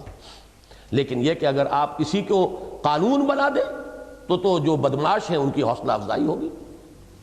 اس معاشرے کے لیے اور حکومت کے نظم و نسق کے لیے تو سزا کا دیا جانا ضروری ہے، تاکہ اور سزا بھی ایسی ہو کہ جو ایک کو ملے تو ہزاروں کے جو ہیں رونگٹے کھڑے ہو جائیں، ایسی سزا دی جائے. اس لیے کہ اس کے بغیر ایریڈیکیشن جو ہے کرائم کی وہ ممکن نہیں ہے. اور دوسری طرف سلطنتوں اور مملکتوں کو خواہ وہ اصولی اور نظریاتی ہی ہو، اصل سروکار اپنی حفاظت و مدافعت سے ہوتا ہے. اصولوں اور نظریات کی تبلیغ و اشاعت ہوتی بھی ہے تو ثانوی درجے میں اور حکومتوں کی مصلحتوں کے تابع رہ کر. ایک حکومت ہے، سلطنت ہے، اس کا فرسٹ جو کنسرن ہوگا وہ اپنی حدود کی حفاظت ہے، دفاع. کوئی دشمن کسی طرف سے گھس نہ آئے. لیکن یہ کہ نظریات کی پریچنگ، یہ تو بالکل یہ کہ مصلحتوں کے تابع ہوگی. جس درجے میں آپ کر سکیں تو کر سکیں، نہیں تو بہرحال اپنی مملکت کا دفاع تو کرنا ہے. یہ ہے وہ تین پوائنٹس کہ جنہوں نے ایمفیسس کا شفٹ ہو گیا. آپ دیکھیے یہاں پر بھی صورت وہی بنی ہے، شفٹ آف ایمفیسس. جیسے نشأت ثانیہ میں ساری بحث ہماری گویا کہ اس کے گرد ہے کہ خدا اور کائنات، روح اور مادہ اور جسم، حیات اخروی، حیات دنیاوی، یہ تین ایک طرف، یہ تین ایک طرف. ایمفیسس ادھر ہو گیا، ادھر سے ہٹ گیا. اب کیا کرنا ہے؟ دوبارہ اس پر لانا ہے. اس سوئی کو دوبارہ پھیرنا ادھر آسان کام نہیں ہے. یہ تو سمجھیے کہ ڈان جو بہہ رہا ایک رخ پر، اس کے رخ کو تبدیل کرنے والی بات ہے. اسی طریقے سے جب تک اسلام تحریک کے درجے میں ہوگا، انقلابی تحریک کا مرحلہ جو کنٹینیو کر رہا تھا، حضور کے بعد صحابہ کرام در حقیقت اسی مشن کی عالمی تکمیل کے لیے نکلے تھے. وہی اسلام کی ڈومینیشن پیش نظر تھی. شہادت ہے مطلوب و مقصود مومن، نہ مال غنیمت نہ کشور کشائی. جب تک کہ وہ ایک تحریک کی شکل رہی ہے، حضور کا دور سعادت اور خلافت راشدہ جو خلافت علی منہاج النبوہ ہے. اصل زور کس شے پر رہا؟ جہاد، قتال، ایمان، باطنی کیفیات، ان چیزوں کے اوپر. جب مملکت اور حکومت اور سلطنت کا معاملہ جو ہے آ گیا، اب دفاع اپنی سرحدوں کا. نظریاتی تبلیغ کچھ ہو سکتی ہو تو کیجئے، یا یہ کہ یہ دوسرے لوگوں کا کام ہے، یہ صوفیاء کریں، علماء کریں. نمبر دو، اب اصل اہمیت ہے قانون کی. اور اصل اہمیت جو ہے وہ اس کی ہے کہ کوئی شخص مسلمان ہے کہ نہیں ہے. دستور میں بنیادی بات یہ ہوگی، ایمان کا معاملہ جو ہے وہ ثانوی ہے. جس سے اللہ دے دے بہت بڑی بات ہے، ایمان بھی حاصل ہو جائے، یقین بھی حاصل ہو جائے، لیکن بیسک کیٹیگری جو ہے آپ کی وہ مسلم ہے، مومن نہیں ہے. یہی وجہ ہے کہ جب اسلام مملکت اور سلطنت کے دور میں داخل ہوا تو اصل زور یعنی ایمفیسس ایمان کے بجائے اسلام پر. یہ بھی وہ اسی طرح کا یہ تقابل بنے گا. اب اسلام کے ایمان کے بجائے اسلام پر، یقین کے بجائے اقرار و شہادت پر، اشہد ان لا الہ الا اللہ واشہد ان محمد رسول اللہ، اور باطن سے بڑھ کر ظاہر پر ہو گیا۔ نتیجتاً قرآن حکیم بھی منبع ایمان اور سرچشمہ یقین ہونے کی حیثیت، نتیجتاً قرآن حکیم کے بھی منبع ایمان اور سرچشمہ یقین ہونے کی حیثیت مؤخر اور نگاہوں سے اوجھل ہوتی چلی گئی، اور کتاب قانون اور یکے از ادلہ اربعہ ہونے کی حیثیت مقدم اور مرکز توجہ بنتی چلی گئی۔ یہ بات سمجھ میں ذرا نہیں آئی ہوگی۔ دیکھیے، جب اصل اہمیت قانون کی ہے تو اب سوچئے قانون اسلامی کے سرچشمے کون کون سے ہیں۔ ان کو کہا جاتا ہے اصول فقہ کی اصطلاح میں ادلہ اربعہ، دلیل، دلائل، ادلہ دلیل کی جمع ہے۔ قانون اسلامی میں دلیل اول کیا ہے؟ قرآن، دلیل دوم سنت رسول، دلیل سوم اجماع، دلیل چہارم قیاس۔ اب معلوم یہ ہوا قانون جب ان چار چیزوں پہ، چار بنیادوں پر کھڑا ہے تو قرآن تو چار میں کا ایک ہو گیا نا، اس کی حیثیت خود بخود پیچھے چلی گئی۔ اور دوسرے یہ سمجھیے قرآن مجید کا، کل قرآن کا میں یہ سمجھتا ہوں کہ 30واں حصہ بمشکل ہوگا جو احکام فقہی پر مشتمل ہے۔ سارے جمع کر لیں تو ایک پارہ نہیں بنے گا، میں تو کہتا ہوں شاید آدھا پارہ بنے بمشکل۔ باقی سارا قرآن ایمان کے دلائل و براہین پر، اخلاقی تعلیمات پر، جہاد کی ترغیب پر، مراتب اعلیٰ جو ہیں ان کی تشویق پر، سارا قرآن تو اس پر ہے، آخرت کی ترجیح پر۔ وہ سارا قرآن جو ہے اس کانٹیکسٹ میں اب irrelevant ہے۔ ایک وہ شخص جو بنیادی طور پر فقیہ ہے، جو قاضی ہے، جو قانون کی دلچسپی رکھتا ہے، قرآن مجید کے صرف اس حصے سے اس کی دلچسپی ہوگی کہ جس سے کوئی حکم فقہی مستنبط ہوتا ہو۔ یہی وجہ ہے کہ بعض تفسیریں لکھی گئی ہیں صرف ان آیات پر مشتمل کہ جن سے کوئی نہ کوئی حکم فقہی جو ہے وہ اس کا استنباط کیا گیا۔ ان کو احکام القرآن کہا جاتا ہے۔ دو بہت مشہور ہیں، جساس رحمہ اللہ کی ایک تصنیف احکام القرآن، اور ابن عربی مالکی۔ ایک ابن عربی فلسفی اور صوفی ہے، یہ ابن عربی جو ہے یہ فقیہ ہے مالکی مسلک کے، تو ان کی کتاب احکام القرآن اس کا بھی نام ہے، اس کا بھی نام۔ انہوں نے بقیہ آیتوں کا ترجمہ یعنی کوئی تفسیر کی ہی نہیں، ہر صورت میں سے وہ چلتے ہیں تو وہ آیتیں جن سے کہ کوئی حکم مستنبط ہوتا۔ یہ میں صرف مثال کے طور پر دے رہا ہوں، ان پر تنقید نہیں کر رہا، وہ کرنے کا کام تھا، وہ ایک نیچرل ایک تقاضا تھا، وقت کی ایک ضرورت تھی، اور اس وقت کی ضرورت کو سب سے بڑھ کر پہچانا ہے امام ابو حنیفہ رحمۃ اللہ علیہ نے۔ انہوں نے ایک پوری باڈی بنائی، بحث و تمہیز، گفتگو ہو رہی ہے، مختلف آراء کا تقابلہ ہو رہا ہے، توازن ہو رہا ہے، موازنہ ہو رہا ہے، دلائل دیے جا رہے ہیں، اور پھر نتائج جو ہے مرتب کیے جا رہے ہیں، اس لیے کہ واقعتاً جب اسلام ایک مملکت بن گیا ہے، you need law, and that law should be codified.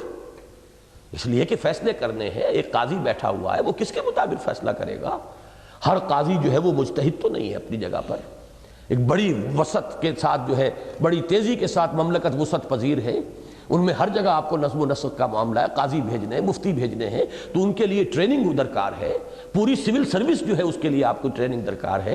لہذا ہوتے ہوتے توجہ جو ہے قرآن مجید کے وہ صرف یکے از ادلہ اربعہ، چار دلیلوں میں سے ایک دلیل کی حیثیت مقدم اور مرکز توجہ بنتی چلی گئی، اور پھر جیسے جیسے مملکت اور سلطنت کے تقاضے پھیلتے گئے اور قانون کی عملداری وسیع ہوتی گئی، قرآن مجید تو چار میں کے ایک کی حیثیت میں پس منظر میں گم ہوتا چلا گیا۔ یہ وہی فیڈنگ اوے۔ یہاں ایک شعر میں نے لکھا ہے حضرت اکبر کا، اکبر الہآبادی، سوم ہے ایمان سے، ایمان غائب سوم گم، قوم ہے قرآن سے، قرآن رخصت قوم گم۔ تو یہ گم کے لفظ سے مجھے یہ شعر ذہن منتقل ہوا، تو یہ شعر میں نے آپ کی تفنن طبع کے لیے درج کر دیا ہے، ورنہ براہ راست اس کا کوئی رابطہ نہیں ہے اس میرے مضمون سے، لیکن شعر اچھا ہے۔ اور توجہات حدیث اور فقہ پر مرتکز ہو کر رہ گئیں، یہ کیوں؟ اصل ضرورت تھی اب قانون کی، نماز صحیح ہوئی کہ نہیں ہوئی، نماز کی رکعتیں کتنی ہیں، پہلے وضو بھی صحیح ہوا کہ نہیں ہوا، اس سے بھی پہلے وضو کے لیے پانی بھی صحیح تھا کہ نہیں تھا، لہذا تو بات یہاں سے شروع ہوگی۔ پانی کون سا پاک ہوتا ہے، کون سا پانی ناپاک ہو جاتا ہے، پھر اس کے وضو کی کیا شرائط ہیں، اس کے مستحبات کیا ہیں، فرائض کیا ہیں، سنن کیا ہیں، وغیرہ وغیرہ۔ تو اب آپ نے دیکھا میں نے یہاں بریکٹ کیا قرآن اور حدیث کو، اس کو سمجھ لیجئے قرآن اور حدیث نہیں، حدیث اور فقہ، یہ بریکٹڈ ہے۔ حدیث کا بھی اصل موضوع جو ہے فقہ ہے۔ در حقیقت فقہ ہی کا یوں سمجھیے دو سکولز آف تھاٹ پیدا ہوئے۔ ایک سکول آف تھاٹ یہ تھا کہ ہمیں استنباط، عقلی دلیل، قیاس، اس پر توجہ زیادہ کرنی چاہیے۔ ایک یہ تھا کہ نہیں صاحب، ہمیں تو حدیث رسول، کمزور بھی ہو تو حدیث رسول جو ہے وہ ہمارے اعلیٰ ترین قیاس سے بھی یقیناً وہ برتر ہوگی، چونکہ حدیث حضور کی ہے صلی اللہ علیہ وسلم۔ اب یہ دو ذوق تھے، ایک ذوق اہل حدیث کا یا اصحاب روایت کا ذوق ہے، ایک جن کو کہا گیا یہ اصحاب قیاس ہیں۔ یہ دو ہمارے ہاں گروہ بنتے چلے گئے۔ حدیث کی جتنی کتابیں جمع ہوئی ہیں، مجتمع کی گئی ہیں، جتنے مجموعے، وہ بھی فقہ کی کتابیں اصل میں۔ موطا امام مالک سب سے پہلی کتاب ہے، وہ فقہ کی کتاب ہے، وہی ابواب فقہ کے جو ہوتے ہیں وہیں سے وہ شروع ہوتی ہے۔ بخاری کتاب فقہ کی کتاب ہے، انہوں نے اپنے فقہی مسلک کے مطابق مرتب کیا ہے، اور اپنی رائے کو، جس کو کہتے ہیں ہمارے اہل علم فقاہت جو ہے حضرت امام بخاری کی، وہ ان کے تراجم ابواب میں ہے، وہ جو عنوان قائم کرتے ہیں اس سے پتہ چل جاتا ہے کہ یہ حدیثیں یہاں کیوں لائے ہیں، اور در حقیقت کس فقہی مسئلے میں یہ اپنا رجحان کس طرف ثابت کر رہے ہیں۔ تو اصل میں یہ دونوں چیزیں در حقیقت موضوع ایک ہی ہے ان کا۔ وہ اخلاق سے متعلق حدیثیں وہ کہیں آ جائیں گی، وہ بھی آئیں گی انہی فقہی چیزوں کے ذیل میں کہیں آئیں گی۔ دین کی حکمت کے موٹے موٹے جو موتی ہیں، بڑے بڑے قیمتی ہیرے، وہ بھی ایسے بکھرے ہوئے ملیں گے، ان کو آپ کہیں ان کو ابواب کے اندر درج نہیں پائیں گے آپ۔ ابواب تو وہی ہوں گے کہ جو ابواب ہیں فقہ کی کتابوں کی۔ تو قرآن اور ادھر حدیث اور فقہ کو بریکٹ کر لیجئے، در حقیقت یہ ایک ہی شے ہے جس کے کہ دو انداز فکر ہیں، دو رجحانات ہیں، دو مزاج ہیں، اس کے سوا ان میں فرق نہیں ہے۔ اور قانون اسلامی کا جو منبع اور سرچشمہ ہے بیسیکلی وہ تو در حقیقت حدیث ہے۔ قرآن کا تو بہت تھوڑا حصہ ہے، کتنے احکام قرآن سے آپ نکالیں گے؟ اصل میں تو اس قرآن کی روح کے مطابق حضور نے جب اس کی تعمیل کی، ایک نظام قائم کیا، تمام معاملات کو اس پر استوار کیا، تو حضور کا عمل قول یا فعل یا تقریر، یہ حدیث کی تعریف ہے۔ جو آپ نے کچھ فرمایا ہو کہ یوں کرو یا یوں نہ کرو، یا آپ نے خود کیا ہو، یا یہ کہ آپ کے سامنے کوئی کام کیا گیا اور آپ نے روکا نہیں، یہ تقریر کہلاتی ہے۔ ان چیزوں کو جمع کیا گیا اس لیے کہ قانون کی بنیاد یہ بنے گی۔ اگر آپ روک دیتے تو وہ حرام کے درجے میں آ جاتا، نہیں روکا اس کا مطلب سند حاصل ہوئی کہ حضور کے سامنے کام ہوا ہے، آپ نے اسے برقرار رکھا۔ جسے ہم برقرار رکھنا کہتے ہیں وہ ہے اس اصطلاح میں تقریر۔ تو حضور کا قول، حضور کا فعل، حضور کی تقریر، یہ ہے حدیث۔ اور سارا جو فقہ کا معاملہ وہ یہیں سے تو چلتا ہے۔ قرآن مجید میں تو کچھ اصول ہیں، کچھ فنڈامنٹلز ہیں۔ زیادہ سے زیادہ یہ کہا جا سکتا ہے کہ فیملی لاز میں بڑی تفصیلی احکام جو ہے قرآن نے دیے ہیں، باقی ریاست، حکومت، سیاست، معیشت، معاشرت بہت کم جو ہے قرآن مجید کے اندر آپ کو ملیں گے۔ اصول ملیں گے، ڈائریکٹیو پرنسپلز ملیں گے، فنڈامنٹلز ملیں گے، لیکن تفصیلی احکام تو حدیث میں ہے۔ یا پھر جو ہمارے وہ مسلک تھا جس نے قرآن سے، حدیث سے استنباط کر کے اور ان خلا کو پر کیا ہے، اور اس کے اندر ان کا رجحان قیاس کی طرف تھا، تو وہ گویا کہ اصحاب قیاس جو ہے وہ شمار ہوئے۔ تو فقہ اور حدیث در حقیقت ایک ہی شے کے دو رخ ہیں۔ تو پھر پڑھیے یہ پیرا۔ یہی وجہ ہے کہ جب اسلام مملکت اور سلطنت کے دور میں داخل ہوا تو اصل زور، ایمفیسس ایمان کے بجائے اسلام پر، یقین کے بجائے اقرار و شہادت پر، اور باطن سے بڑھ کر ظاہر پر ہو گیا۔ نتیجتاً قرآن حکیم کے بھی منبع ایمان اور سرچشمہ یقین ہونے کی حیثیت مؤخر اور نگاہوں سے اوجل ہوتی چلی گئی، اور کتاب قانون اور یکے از ادلہ اربعہ ہونے کی حیثیت مقدم اور مرکز توجہ بنتی چلی گئی۔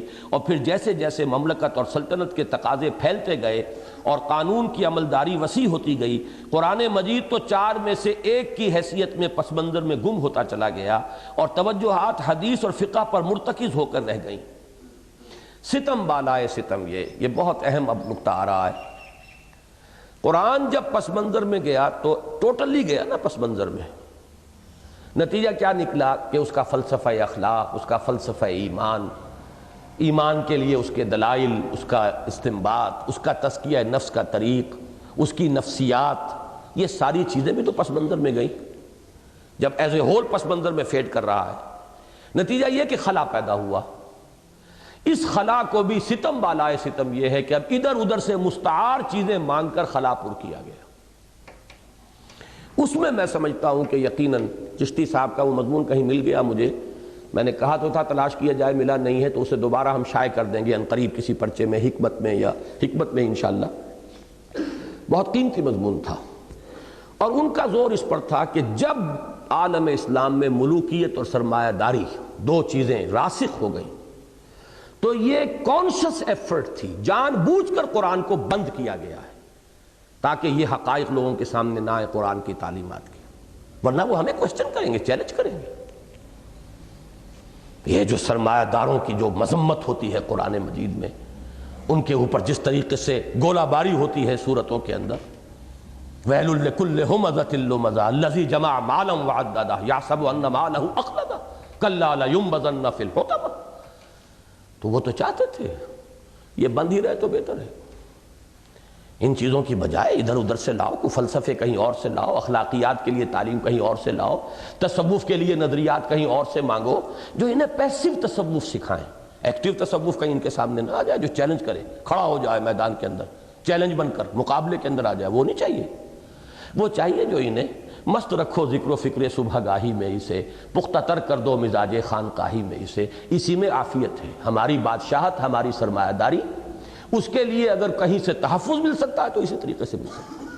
تو یہ تو میں نے جو بات کہی ہے یہ تو ہے سٹارٹنگ پوائنٹ، اور یہ لاجیکل تھا، یہ ضروری تھا، یہ منطقی تھا، یہ نیچرل تھا. یہ تو اس کا ایک طبعی نتیجہ تھا جو ہوا. اس میں کسی کانشس ایفرٹ، کسی بے ایمانی، کسی غلط نیت کا کوئی دخل نہیں. یہ تو ایک منطقی بات ہے. اب بھی جب ہوگا تو یہی ہوگا. کچھ عرصے کے بعد اس میں زوال آئے ہی آئے. یہ ہو ہی نہیں سکتا کہ وہ دائم رہے. اگر دائم رہتا تو حضور کا لایا ہوا انقلاب سب سے بڑھ کر حقدار تھا کہ وہ دائم ہوتا. اللہ تعالیٰ نے اس دنیا کو جن اصولوں پر بنایا ہے اس کے اندر یہ دوام والی بات نہیں. اس میں تغیر ثبات ایک تغیر کو ہے زمانے میں. جوانی قائم نہیں رہتی، بڑھاپا آتا ہی آتا ہے. لا محالہ، کوئی نہیں روک سکتا اسے، کوئی شہنشاہ نہیں روک سکا، کوئی حکیم جالینوس نہیں روک سکا اپنے بڑھاپے کو. وہ تو آوے ہی آوے. لہذا اس طریقے سمجھ لیجئے کہ ایک تو ہے بالکل منطقی بات، فطری بات، نیچرل بات، وہ میں نے لی ہے. باقی وہ بات جو چشتی صاحب نے اپنے مضمون میں لکھی تھی غلط نہیں ہے. یہی بہتر الہیات میں الجھا رہے، یہ کتاب اللہ کی تعویلات میں الجھا رہے. اس کو الجھاؤ ان بحثوں کے اندر. ہے قرآن کے الفاظ کے بارے میں کیا ہے؟ حادث ہے. الفاظ حادث یا قدیم ہے. کتاب اللہ کے الفاظ حادث یا قدیم تھے. امت مرحوم کی ہے کس عقیدے میں نجات؟ ابن مریم مر گیا یا زندہ جاوید ہے؟ اس طرح کے مسائل ان کو لے کر اٹھ کھڑے ہو، الجھاؤ انہیں، مناظرے دکھاؤ، کشتیاں دکھاؤ. علماء جو ہے ایک دوسرے کے ساتھ جو ہے وہ ان کو دنگل، آج آپ کے کرکٹ کے میچ دکھاتے ہیں، پہلے انہوں نے دنگل مولویوں کے دکھائے. لڑ رہے ہیں یہاں پر، مناظرے ہو رہے ہیں تاکہ اس کے اندر ان کو مست رکھو، ان کو اس کے اندر دلچسپی جو ہے اس پہ پیدا کرو. اسی طریقے سے ہے کتاب اللہ کے الفاظ حادث یا قدیم، امت مرحوم کی ہے کس عقیدے میں نجات. ایک اور شعر اسی طرح کا ہے صفات ذات حق حق سے جدا یا عین ذات. یہ جو لا عین ولا غیر کی بحثیں چلی ہیں، یہ صفات ذات حق حق کا جز ہیں، عین ذات ہیں یا اس کے سوا ہے، کوئی شے اضافی ہے. ان کے اندر الجھایا گیا ہے. اور اس میں یہ سمجھتا ہوں کہ خاص طور پر دور بنو عباس کے اندر تو جب اس کا زوال کا آغاز ہوا، وہ ہمارا اگلا مضمون ہے جس کا مطالعہ کریں گے تو بات سامنے آئے گی. تو چشتی صاحب کا یہ الزام ہے کہ یہ از خود نہیں ہوا، یہ غیر شعوری طور پر نہیں ہوا، بلکہ اس میں ایک شعوری فیصلے کو دخل ہے. ڈائیورٹ کی گئی ہے ٹینشن قرآن سے. اس کتاب کو تو بند ہی رکھو تو بہتر ہے، اسی میں عافیت ہے. ستم بالائے ستم یہ کہ علم اور حکمت کے میدان میں جو خلا اس طرح پیدا ہوا، اسے پر کرنے کے لیے مصر اور یونان کی جانب سے فلسفہ و منطق کی آندھیاں آئیں. قرآن جب پیچھے گیا ہے تو ظاہر بات ہے صرف ایک قانون ہی تو اس میں نہیں تھا نا، اس کو تو پھر بھی انہوں نے اپنی کتابوں کا جز بنا لیا. حدیث کے ہر باب کے شروع میں آیات وہ آ گئیں کہ جو اس مسئلے سے متعلق ہیں. لیکن یہ ہے کہ قرآن سے جب توجہ ہٹی تو جو خلا پیدا ہوا اس کے لیے مصر اور یونان، یہ میں نے دو باتیں کہیں، اس کو نوٹ کر لیجئے. ایک تو یونان کا فلسفہ تھا اور یونان کی سائنس، جس کو ٹرانسلیٹ کیا گیا ہے دور بنو عباس میں، اور ایک طوفان آیا ہے. ایک مصر میں اسکندریہ جو ہے یہ بہت اہم مقام رہا ہے کلچر، فلسفہ، فکر، اس کے اعتبار سے، اور وہاں سے وہ نیو پلیٹونزم جو کہ ایک خاص مکتبہ فکر ہے جس سے تصوف در حقیقت جو ہے جو ہمارے ہاں آیا ہے، وہ افلاطون، پھر افلاطون کے بھی نو افلاطونی نظریات کہ جو اسکندریہ جس کا مرکز بنا ہے، وہاں سے وہ تصوف کے دھارے جو آئے ہیں عالم اسلام کی طرف، اور یونان سے براہ راست ارسطو کی منطق آئی ہے ہمارے پاس۔ ان دو نے آ کر عالم اسلام کے اندر اس خلا کو پر کیا ہے کہ جو خلا قرآن کی حکمت، اسی لیے تو مولانا روم نے پھر جو احتجاج کیا، اس احتجاج کے وہ الفاظ شاید آپ پڑھ چکے ہوں نشرت ثانیہ میں، کہ چند خانی حکمت یونانیہ حکمت قرآنیہ راہم بخاں۔ اے مسلمان، کب تک یہ یونانیوں کی حکمت اور فلسفہ اور ارسطو کی منطق اور نیو پلیٹونک جو نظریات اور تصورات ہیں تصوف کے، کب تک اس میں الجھے رہو گے؟ حکمت قرآن پڑھو، حکمت قرآن یا راہم بخاں۔ تو وہ حکمت قرآن جو ہے جب وہ پیچھے ہٹی تو اس کے لیے اس خلا کو پر کیا گیا، یونان اور مصر کی جانب سے فلسفہ و منطق کی آندھیاں آئیں، نتیجتاً پورا عالم اسلام ارسطو کی منطق اور نو افلاطونی تصوف کی آماجگاہ بن کر رہ گیا، یہاں تک کہ فلسفہ و اصول اخلاق کے لیے بھی مسلمانوں کو اغیار کے سامنے کاسہ گدائی پیش کرنے کے سوا کوئی چارہ نہ رہا۔ یہ شعر میں نے یہاں بھی دیا ہے، نیچے ایک نوٹ تو وہ تھا کہ چنانچہ اصول حدیث اور اصول فقہ پر تو بے شمار تصانیف ملتی ہیں، لیکن اصول تفسیر کے موضوع پر 1400 سال میں کل 2 رسالے ملتے ہیں، کہ امام ابن تیمیہ رحمۃ اللہ علیہ کا رسالہ اصول تفسیر اور دوسرا امام الہند شاہ ولی اللہ دہلوی کا رسالہ الفوز الکبیر۔ یہ ابھی میں نے شعر جو آپ کو سنایا وہ بھی اس نوٹ میں موجود ہے، اسی کا مرثیہ کہا مولانا روم نے ان الفاظ میں، چند خانی حکمت یونانیہ حکمت قرآنیہ یا حکمت ایمانیہ، ان میں سے 2 میں سے کوئی ایک لفظ ہے، راہم بخاں، اور قرآن اور ایمان میرے نزدیک مترادف ہیں۔ اور رفتہ رفتہ صورت یہ بن گئی کہ قرآن نہ منبع ایمان رہا، نہ سرچشمہ یقین، اور نہ مخزن اخلاق رہا، نہ معدن حکمت، بلکہ صرف ایک ایسی کتاب بن کر رہ گیا، کتاب مقدس، جس کے الفاظ یا تو حصول برکت اور ایصال ثواب کا ذریعہ بن سکتے ہیں، یا زیادہ سے زیادہ تعویذ گنڈے اور جھاڑ پھونک کے کام آ سکتے ہیں۔ ایک تیسرا مصرف قرآن کا وہ ہے جو علامہ اقبال نے اس شعر میں بیان کیا، بآیات اشترا کار جزی نیست کہ از یاسین او آساں بمیری۔ یاسین سنا دو مرنے والے کو تاکہ آسانی سے جان نکل جائے۔ اللہ اللہ اور خیر صلی اللہ۔ اور اس طرح حضور صلی اللہ علیہ وسلم کی وہ پیشین گوئی حرف بحرف پوری ہوئی کہ ایک زمانہ وہ آئے گا کہ لا یبقى من الاسلام الا اسمہ ولا یبقى من القرآن الا رسمہ۔ مشکات کتاب العلم، ایک دور آئے گا یوشک ان یاتی علی الناس زمان، اس بات کا اندیشہ ہے کہ لوگوں پر ایک وقت وہ آ جائے گا کہ لا یبقى من الاسلام الا اسمہ، اسلام میں سے سوائے نام کے کچھ نہیں بچے گا، ولا یبقى من القرآن الا رسمہ، اور قرآن میں سے سوائے اس کے رسم کہتے ہیں رسم الخط، حروف، اس کے سوا کوئی باقی نہ رہے گا۔ اور چونکہ نشرت ثانیہ میں بہت شد و مد کے ساتھ میری جو تعریف اور مدح آئی ہے تبلیغی جماعت کی، اس کے ساتھ بیلنس اسے تھوڑا سا کر لیجئے کہ بہت بڑی بدقسمتی ہے اس وقت امت کی کہ اتنی عظیم تحریک جو ہے وہ باقاعدہ اس فلسفے کو پھیلا رہی ہے کہ قرآن کی صرف تلاوت کرو، ترجمہ ورجمہ بھی مت پڑھو۔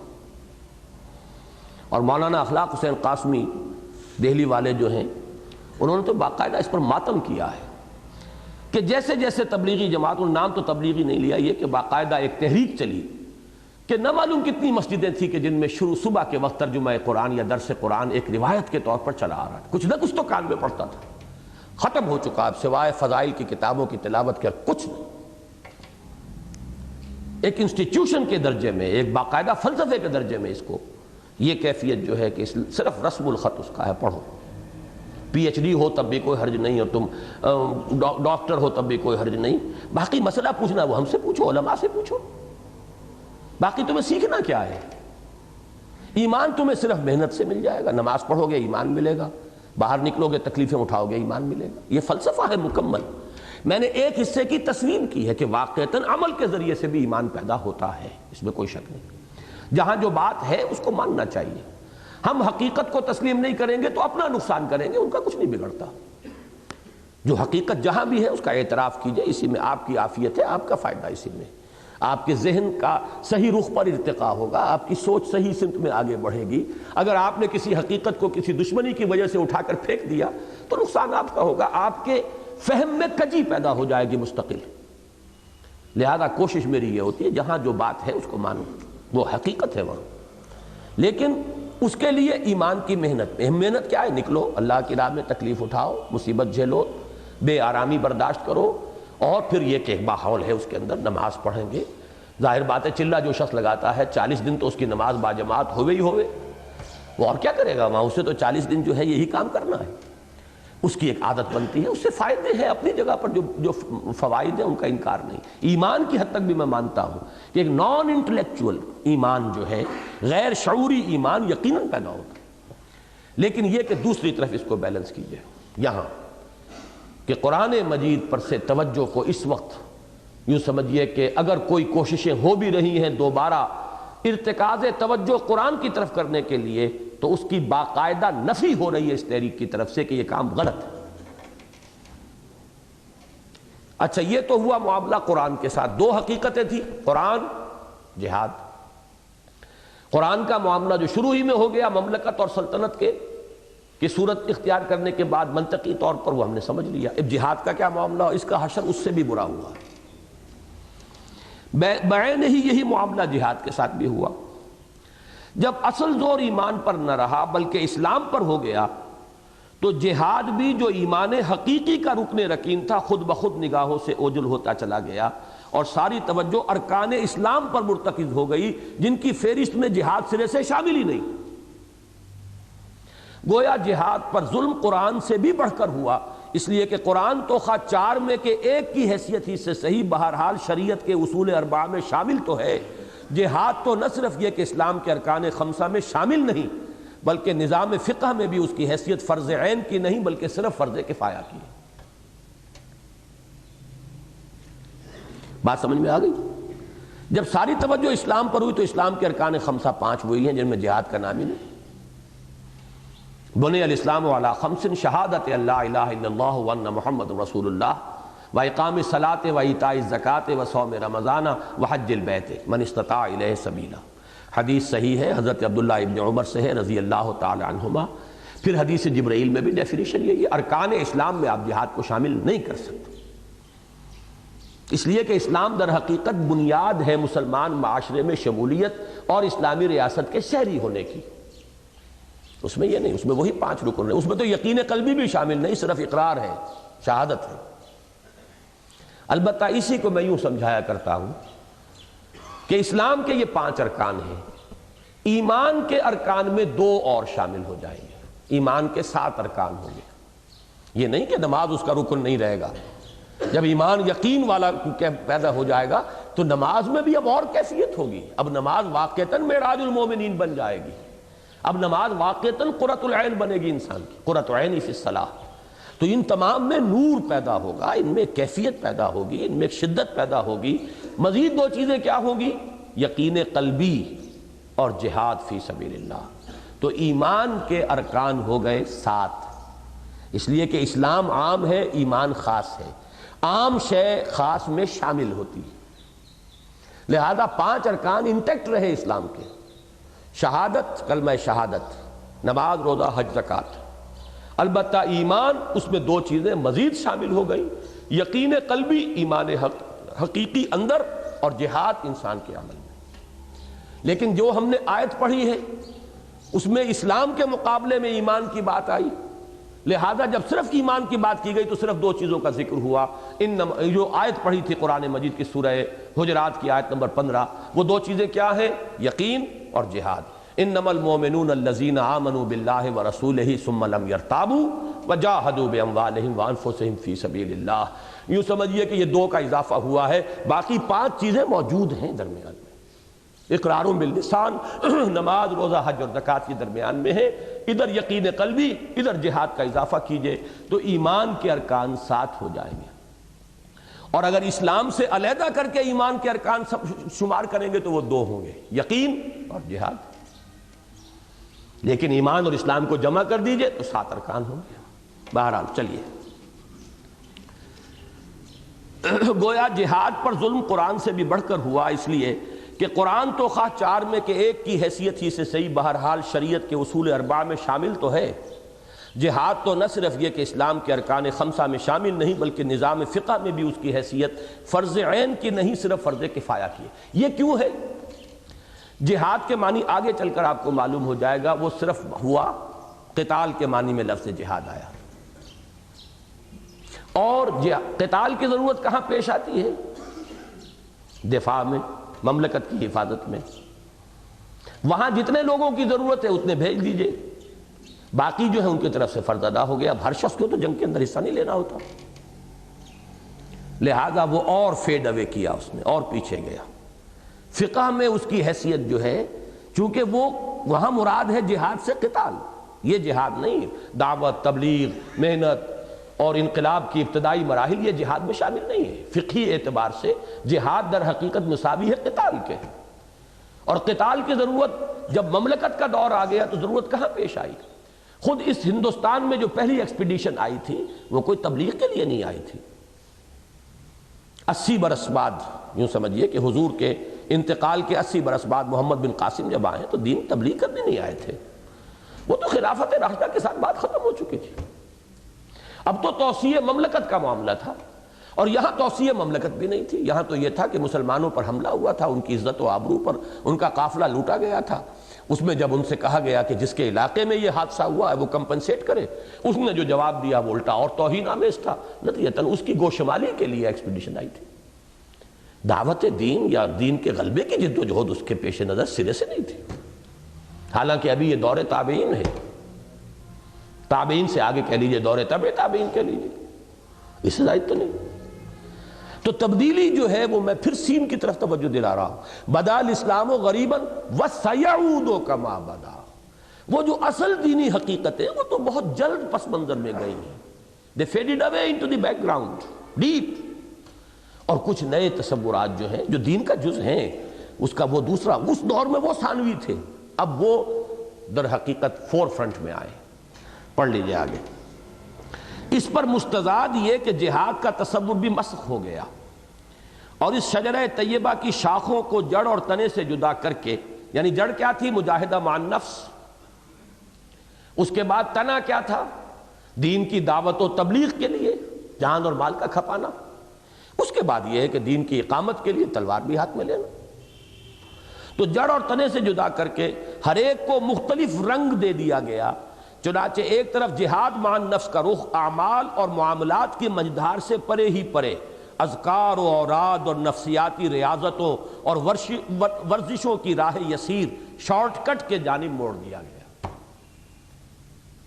ایک تو یہ تھا نا، ایمان کا تقاضا یہ عمل ہے، یہ کردار ہے، یہ اخلاق حسنہ ہے، یہ معاملات ہیں، ان کو درست کرو، زندگی کے اندر عقل حلال، وہ ذرا اس سے ہٹا کر شارٹ کٹ بائی پاس کر کے ذکر کرو، مراقبے کرو، اس سے شارٹ کٹ کے ذریعے سے وہ کیفیات نفسانی جو ہیں ان کو حاصل کرنے کی کوشش کرو۔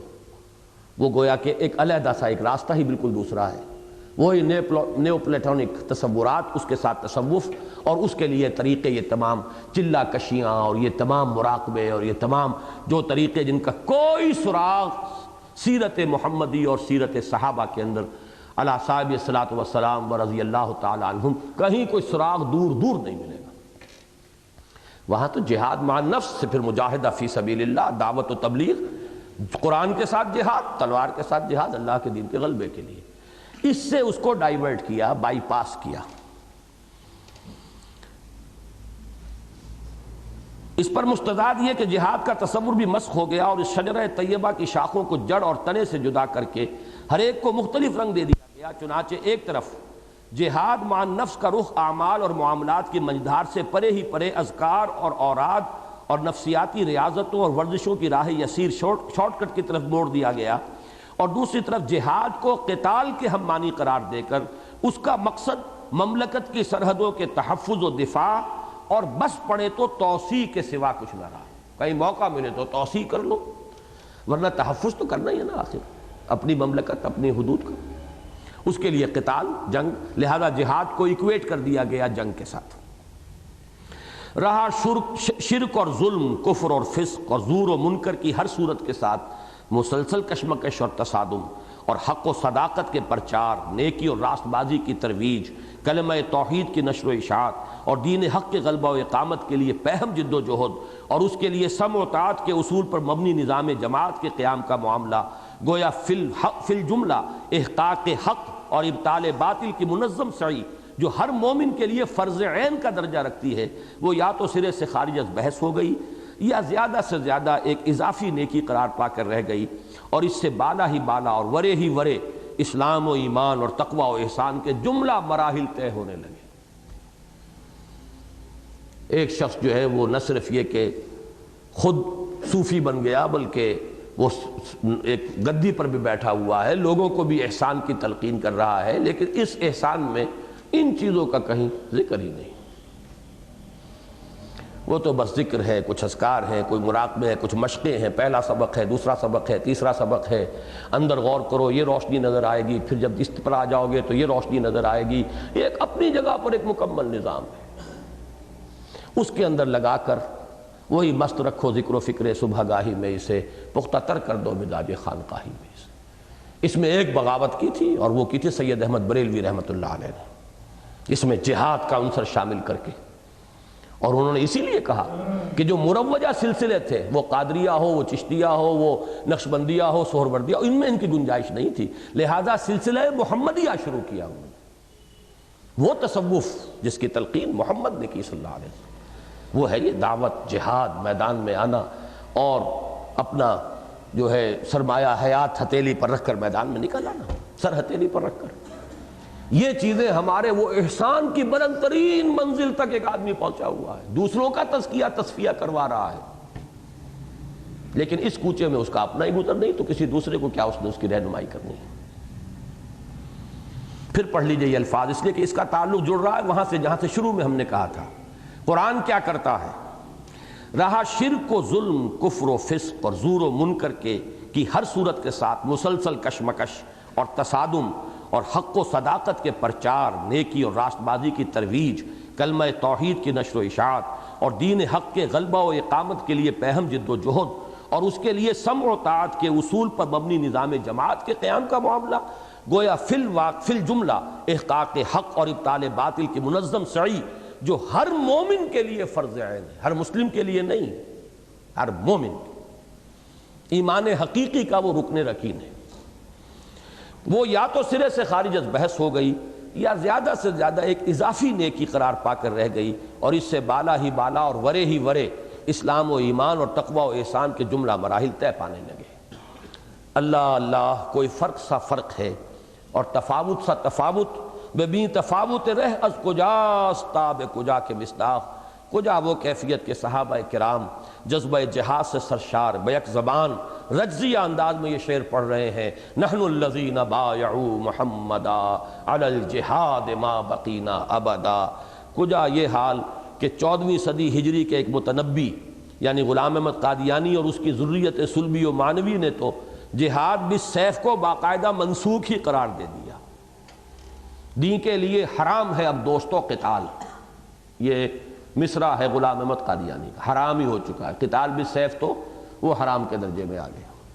بہرحال دعوت و تبلیغ کا جہاد اس نے برقرار رکھا تھا، وہ تو اب بھی قادیانی لگے ہوئے ہیں پورے زور شور کے ساتھ، پیسے بھی لگاتے ہیں، وقت بھی لگاتے ہیں، لیکن وہ تلوار والا قتال جو ہے جہاد، وہ تو اس نے بالکل ہی خارج کیا۔ دین کے لیے حرام ہے اب دوستو قتال۔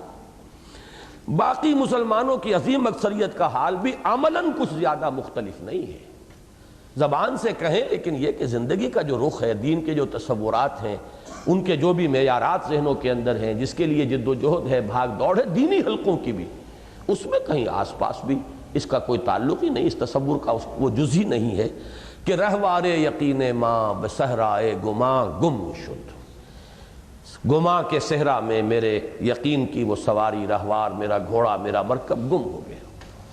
یہ ہے اصل میں میرے اس دینی سوچ کا 6 صفحات کے اندر خلاصہ ہے۔ کچھ بہت ہی اللہ تعالیٰ کا فضل و کرم ہوا ہے کہ ٹائم جو ہے صحیح، اگرچہ وہ صحیح اس اعتبار سے آپ کے ٹائم ٹیبل کے اعتبار سے، میرا خیال یہ تھا کہ میں اس کا 1 گھنٹے میں مطالعہ مکمل کروا لوں گا، وہ نہیں ہو سکا ہے، پونے 2 گھنٹے غالباً اس پر لگ گئے ہیں۔ بہرحال اصل میں اس مرتبہ جو ہم کوشش کر رہے ہیں، یہ چیزیں جو بہت میرے درسوں کے اندر، تقاریر کے اندر بہت پھیلی ہوئی ہیں، اب ان الفاظ کے ساتھ ان کا آپ کے ذہن میں ایک رشتہ قائم ہو جانا چاہیے۔ اب یہ 6 صفحے ہیں، ان کو تو پڑھ سکتے ہیں آسانی کے ساتھ، اب آپ آگے پڑھائیں، اسی شرح کے ساتھ پڑھائیں، اسی تفصیل کے ساتھ پڑھائیں۔ ویڈیو تیار ہو رہا ہے، یہ دکھائیں۔